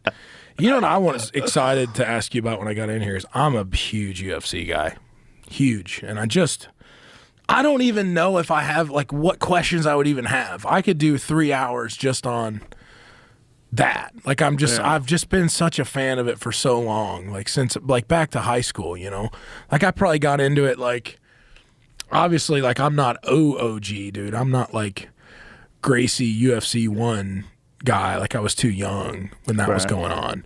But I was like Chuck Tito, like that was Yeah. like when I started, and that was like that I'm hooked. Like Chuck was the guy for me that got me hooked. Like Yeah. I'm like, this guy is the guy. Well, he was the like, guy that launched the UFC, really, because for him as the biggest star, and for him because he was such a destroyer, he had just like seek and destroy style. Yeah. he was so exciting.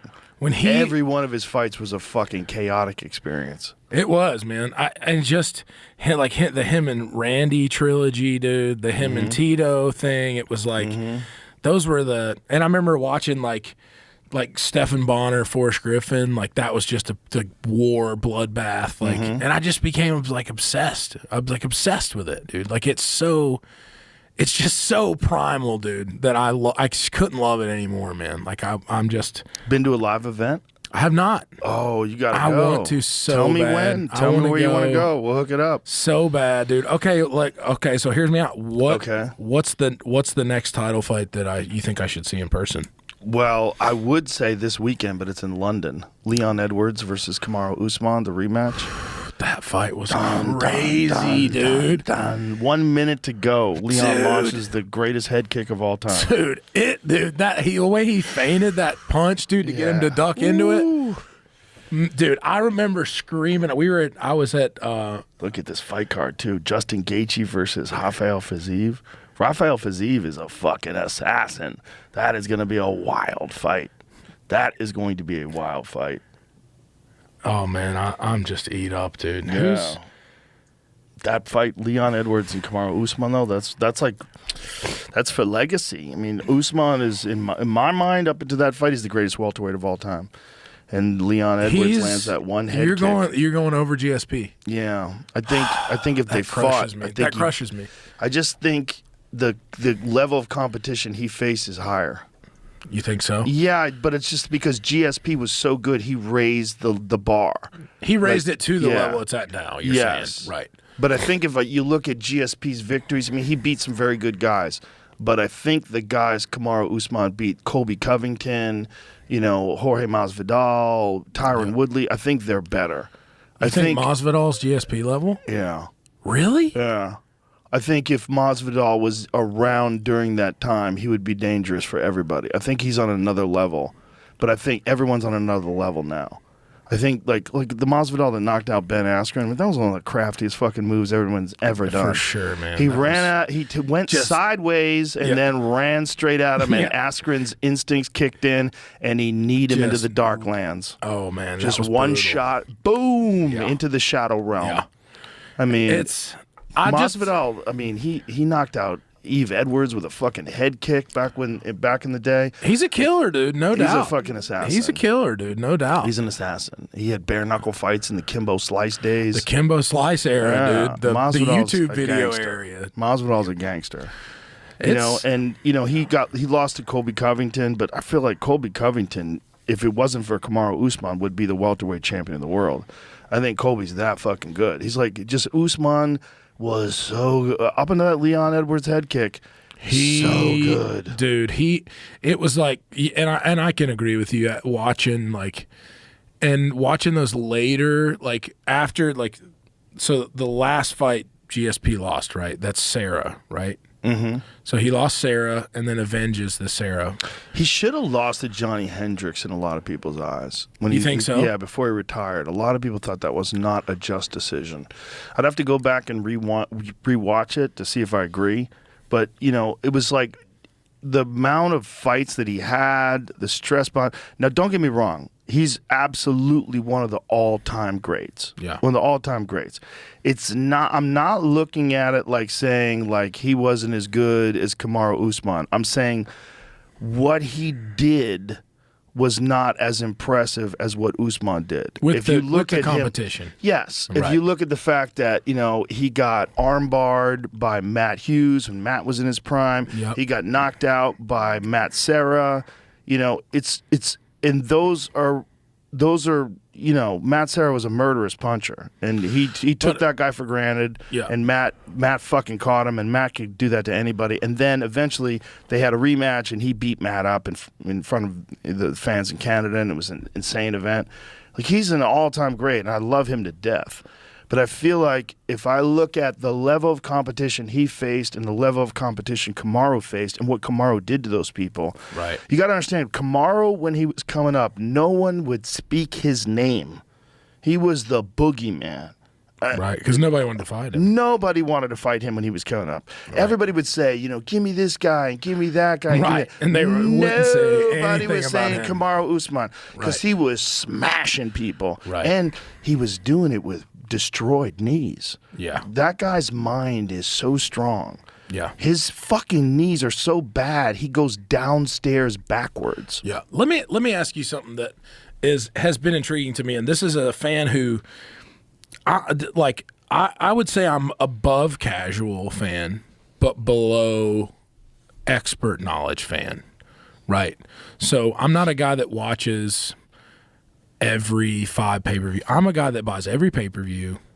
I watch a lot of the, you know, in-between deals because I enjoy it, right?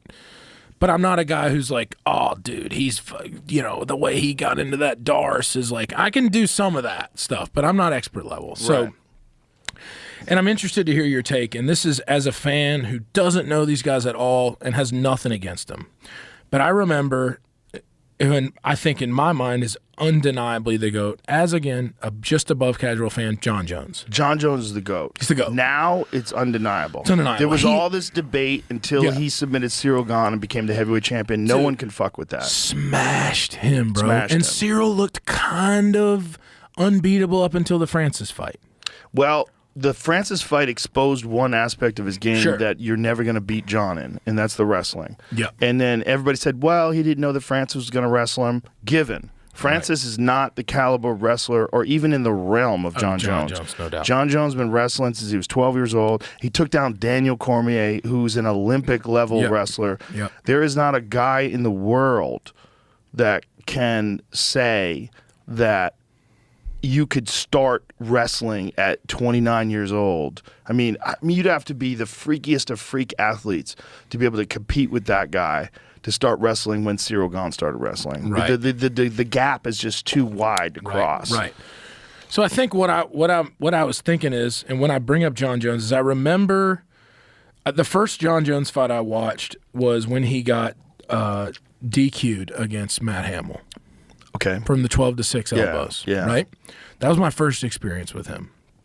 The next thing I feel like I remember, and I may have seen some of his fights in between then, but is when he like beat up this guy that was like trying to rob this lady like the night of a fight. That was the day he fought for the title. Right. The day he fought for the title, he chased down a guy who robbed someone and tackled him and held him until the cops came. Right. And then and went and fought Shogun and became the youngest ever UFC champion. Yep. So here's what I'm getting at is and this is going to be just kind of, I'm interested in your take on this because I watched it happen with John Jones and I feel like I watched it happen with Kamaru as well, where it was like John and Kamaru as they came up, right? It's like John does this thing where he stops this robber and he wins the belt. He beats Shogun, who is this kind of like, him and Lyoto were these kind of like unfigure-outable guys to me as a fan at that time, right? Like guys like, how do you beat Lyoto Machida? You can't, because you can't even touch the guy, right, at that time. And they were like inherently these like good guys that everybody was rooting for. Mm-hmm. And then both of them became these like epically long-range champions that then became sort of like villains. Kamaru was never a villain. I feel like he is. Really? To How me so? as a fan, again, who doesn't know anything, and maybe it's it comes back to maybe the celebrity like ego thing, like to the camera as a fan. Again, I've never met the guy. He's probably great. But just as a cash watcher, I went from going, I'm rooting for this guy, to then it be like the way he talks about himself. And I feel like John Jones was the same way to me, is they became this like really like, and then John got in all this kind of like turmoil-y stuff. Like, well, I don't think you can compare the two. And here's two reasons why. One, have you ever seen Kamaru talk? Like, you ever seen Kamaru on my podcast? Mm-mm. He's one of the nicest, most down-to-earth, friendly, smiley, fun guys. There's what you're seeing is Kamaru, the dog, destroyer. The dog, dude. The dog Right. is ready to go to 100%, war. 100%. That's the difference. And that's what I was trying to ask. He's is like, signaling to all the other people, I'm going to smash you. Right. And that's what he's signaling. Yeah. And that's what I think I was asking is like, is that all just perceived by me, or is that... Yeah. You know what I mean? I mean, Or that's is that- part of the fun of being a fan. Sure. Deciding what you like and what you don't like, and personalities that you root for and personalities you root against. And sometimes you root against a guy and he wins you over because he's so goddamn good. You're like, I wanted that motherfucker to lose, but he's the fucking greatest. Yeah. John is very different than Kamaru. John is what I would describe is there's human beings that have different temperament and different minds and different mentality and a ruthless competitive drive that's almost terrifying to the ordinary person. That's John Jones. John Jones is a bad guy who's trying to be a good guy. Right. But that guy, if we were living 1,000 years ago, he would be on a horse with the biggest battle axe, waiting in the back, hacking heads off, and everybody would be running. And those people have always existed. Right. These dominators have always existed. Yeah. But John is like a genuinely sensitive, intelligent guy who's trying to do the right thing. Right. But he's a fucking conqueror. Right. He's a fucking conqueror. That's the thing that's inside of him that leads him to be the GOAT. And without that, you don't get there. You don't get that. You don't get a Mike Tyson without that. You don't get a Muhammad Ali without that. You don't get a Marvin Hagler without that. Yep. You don't get that. That there's a thing inside some people that is a driving force that allows them to overcome the greatest around them. It's a Michael Jordan. It's 100%. There's a thing, man. Tom Brady. And those motherfuckers are hated. They're always hated. For sure. Because you have to hate them because you can't beat them. It's the 260-inch deer, dude. Yes. Because me and my buddies were talking, it's like, they're like, man, that's not the deer of a lifetime. That's the deer of 10 lifetimes. Yes. Most people will never see that. Right. But it's even more than that because you can just accidentally stumble across the deer of a lifetime. Mm-hmm. You can't accidentally beat John Jones. There's a thing about... So he's GOAT over Khabib. He's GOAT over everybody. Now, Khabib's too? Yeah, Khabib is in the conversation, but Mighty Mouse is in that conversation too. Mighty Mouse, to me, if you want to look at like a technical expression of the greatness of martial arts, he's as good as anybody's ever done it.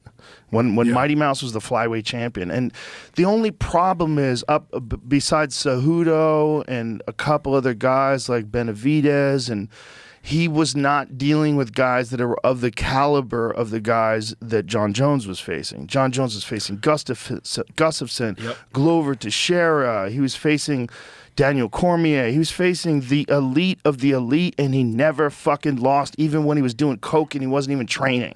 Right. That's how goddamn good John Jones is. Right. And when John Jones talks about fights, though, when I had him on the podcast, one of the things that he talked about, some people don't really watch tape, or they only watch a little bit. They let their coaches do the work. John Jones studies everyone. He studies their tendencies. He gets in his mind how when you throw that left kick, you make this little step with your right foot. You might do this thing when you shoot for a takedown, where you keep your you keep your head on one side every time. You might do this thing where when someone throws a right hand, you always lean to the left. You might do and John Jones picked up that tendency, and that's how he knocked out Daniel Cormier.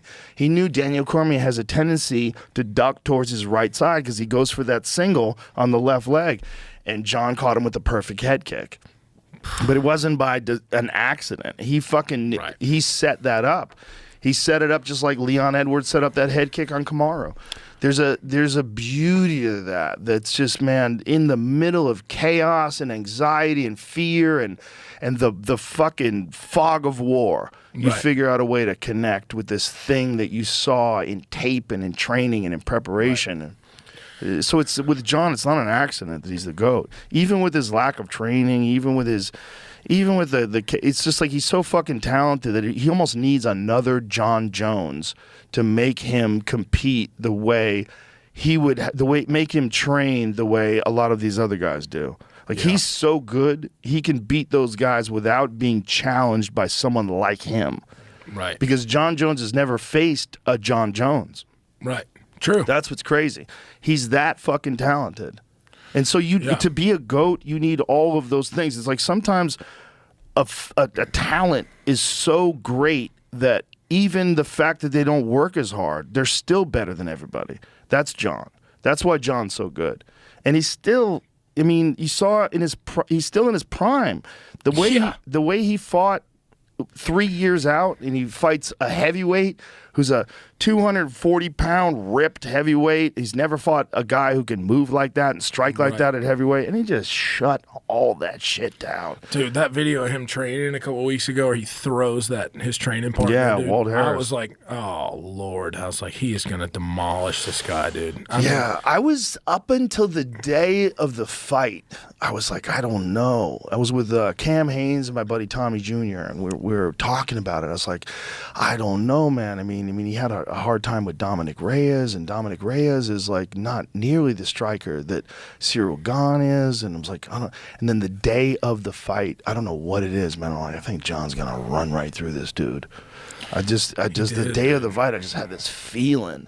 I just have a feeling that John is just going to express his greatness tonight. Like, all those years out, all the doubts, all the chaos, all the personal problems and the drugs and the partying and all the mess. And I think this is going to bring out the very best in John. Because I think guys like him, I think one of the things that was happening with the Dominic Reyes fight and the first Alexander Gustafsson fight, I think he was so dominant that he was like playing with his food. I don't think he was like, I don't think he was like fully engaged in the fear of facing these men. It's like a cat just pawing at the thing, right? I don't think they presented the challenge that he requires to reach the level that we know he's capable of reaching. But I think Cyril Gane did provide that challenge.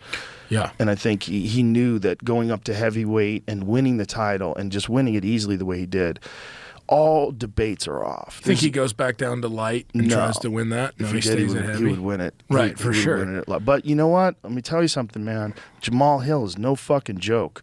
Jamal Hill, the way he pieced up Glover Teixeira, I was like, oh my God. The way he grappled with him. Yeah. Like, Jamal Hill might be the fucking man at light heavyweight. And if John went down, that might be a wild-ass fight. That might be a wild fight.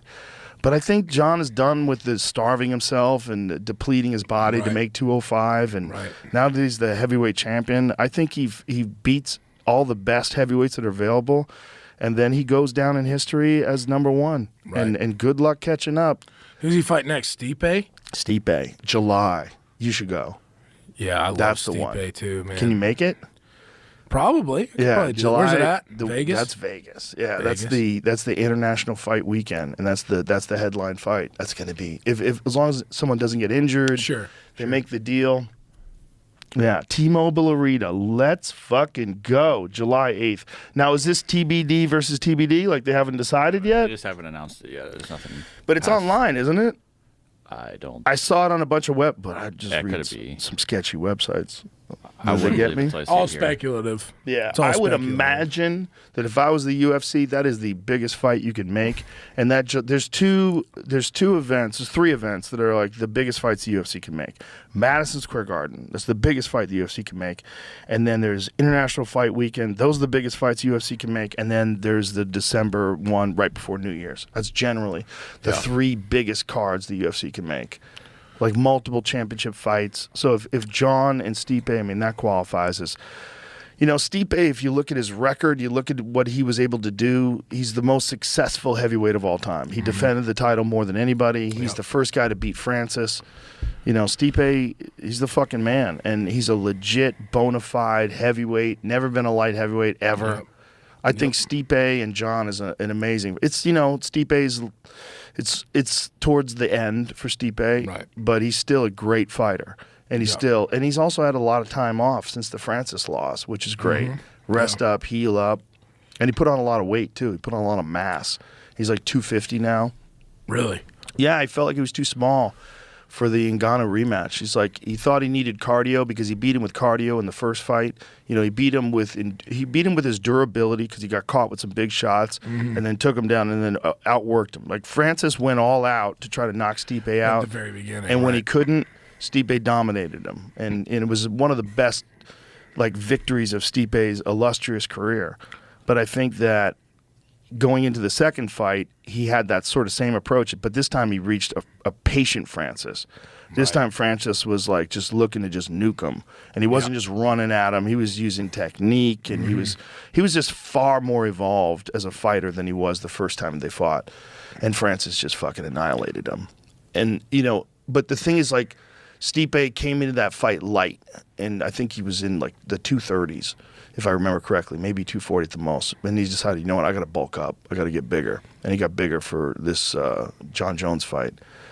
But I think he was trying to fight anybody. He was trying to fight Francis again. He was trying to fight Cyril. He'll fight anybody. And for whatever reason, they weren't able to make the right fight for Stipe. But I think overall, for his own health and to rebound from that knockout loss, this is good because you don't want a guy getting KO'd in his late 30s and then fighting again 3 months later. Right. Especially a heavyweight that got KO'd by Francis in a brutal way. Yeah. So I think it's good that he's had this time off, and I'm excited about the fight. He like Chandler McGregor. Ooh, that's chaos. If that happens, the thing is, Conor hasn't even gotten into the USADA testing pool. Interesting. Yeah, because Conor broke his leg. Here's what John said a couple of days ago. More than likely, felt like that was kind of sprung on me. Need to talk with my team UFC and come up with a plan. Asked about fighting International Fight Week. Yeah, well, listen, this is called negotiation, son. That's That's what you the- do. that's the Maybe I'll fight, maybe I won't. most, People have to interesting like me. Dana also said that he thinks John might retire after that fight. After the Stipe fight, Yeah, he that's what I'm may. seeing not there. He may. I lost it. I mean, he's going to make a fucking boatload of money for Well, that I fight. wouldn't be shocked. Wouldn't be shocked. Yeah. Yeah, I feel like Chandler McGregor would be electric to see Oh, yeah. for sure. If it happens. I love that Chandler's just all or nothing, man. I love that about him. Chandler's a fucking animal. Yeah. He's an animal. And mean, he's a he- very good wrestler. He could fight in a very different way if he chose to. But Yeah, I he feel like fights his- for fans. Yeah, I feel like his last two fights, man, The problem is The if you title fight fight in was- that he almost style, had it, though. man. If you fight in that style against Conor, you're coming straight forward towards Conor. That is Conor's wheelhouse. Right. Conor's one of the greatest counter strikers that's ever fought in the UFC. Right. If you look at his fight with Eddie Alvarez, you look at his knockout victory over Jose Aldo. Mm-hmm. If you come at Conor and you give him a chance to time you, especially in the early rounds, he is fucking lethal. Yep. He's so good at he's so explosive and fast, and who knows? The thing is, the USADA testing pool, I don't want to harp on this too much, but this is a giant issue for multiple reasons. Here's one. Let's just speculate. Let's speculate he got out of the USADA testing pool. This is what I would imagine if I was a pro athlete at Conor's level and I broke my leg. You need help Okay, you're not just going to heal off that eating mangoes and fucking eating clean. You need some help. You know, I would say I would want that person to take something. You'd have to consult with an expert sports medicine doctor who would tell you want peptides, you want growth hormone, you want this, you want that. You want all these things you can't take when you're in USADA. You want testosterone, you want all these things. And you look at Connor after that leg break, he got fucking jacked. Ripped. Just gigantic. Like 200 plus pounds it looks like. Just huge fucking shoulders. And that's generally not the result of natural hormones. Sure. That's generally the result of exogenous hormone use. I don't know if that's true. This is a lot of people are speculating, not just me. And then when you look at the USADA testing pool and the fact that he's not in it, that also comes into. So now here's the thing. You're in your 30s, you're 35 or whatever Connor is, 34. And you've disrupted your hormones with exogenous hormones. Now your body has to get back to developing its own hormones. And generally speaking, when people take steroids, and I'm not saying he took steroids, but generally speaking, if someone takes steroids, say if you take steroids for 6 months, you need a year to bounce back to normal hormone levels after that. Right. Especially if you're doing it naturally. Sure. Now, there's things you can take like HCG and clomiphene and all these different things that restart your body's production of testosterone. But you have to make sure that that's all done before you enter into the USADA testing pool. So then you have to be in the USADA testing pool for 6 full months before you're allowed to compete. So this is where it stands. So until he enters into that, we don't know when this fight is going to happen from now. Right. If he says it now, tonight I'm going to enter the USADA testing pool. Minimum 6 months. Yeah. So I would imagine, there's no accusations, but if someone was doing something, they would have a team of people that are testing them, and they continue to test them and make sure you're not going to test positive. Because if you test positive in the USADA testing pool, you're out for 2 fucking years, kid. You know, there's guys who make their UFC debuts and they piss hot and they're gone. They get booted out of the UFC and you're banned for 2 years, and it's terrifying. Yeah, that's crazy. And again, I'm no speculation, but this is just being a logical, rational person. Right. That's crazy, man. That's the stuff that the casual fan just doesn't think about. You know what I mean? Like you just want the fight to happen. You know what I mean? Well, the fight will be awesome if it happens. Yeah. And when it happens. I'm assuming it's going to happen. But, you know, I'm also hoping that Connor's leg's okay. You know, a leg break of that magnitude, like Chris Weidman, he broke his leg in a similar way. And he just recently competed in Polaris, which is a grappling competition. And, you know, he was so emotional after it was over because he's like, this is the hardest 2 years of my life. So for 2 years, he's been recovering from this shin break. Oh, that was brutal, man. Oh, it's so brutal, man. So brutal. Some guys never bounce back. They're never the same. Anderson was never the same after his leg break. Yep. Tyron Spong was never the same after his leg break. Like those kind of leg breaks. They're traumatic, dude. That's traumatic stuff. Scary. I've seen 3 of them in real life. It's fucking rough, man. Woof. Stuff gives me the willies, man. It's the worst break. Like an arm break doesn't bother me nearly as much. There's something about that shin break. When you see that foot dangling and just going the wrong way. Yeah, it's not pretty. Not good. Yeah, and it's a kind of a career ender for a lot of folks. Yeah. And it doesn't seem, I mean, we don't know if it's a career ender for Connor, you know? Hope not. In retrospect, I wish he had never taken that fight with Poirier because it seems like he had a hairline fracture already going into that fight. Right. And that's how it broke. It was like he already had a fucked up leg. Yeah. But he just didn't want to back out of the fight, which he probably should have now. Yeah, that was tough to watch, too. Yeah. That was real tough to watch, you know. Because you don't want it to end that way either, right? Like, you want it to be... Of course. You know. I mean, I don't think Poirier probably wants it to end that way either, right? I mean, he wants it to be... beat his ass. Right. Yeah. I mean, this is a gigantic fight. Yeah. The rematch, you know, the rubber match between those two, that was a gigantic fight. Yeah. Yeah.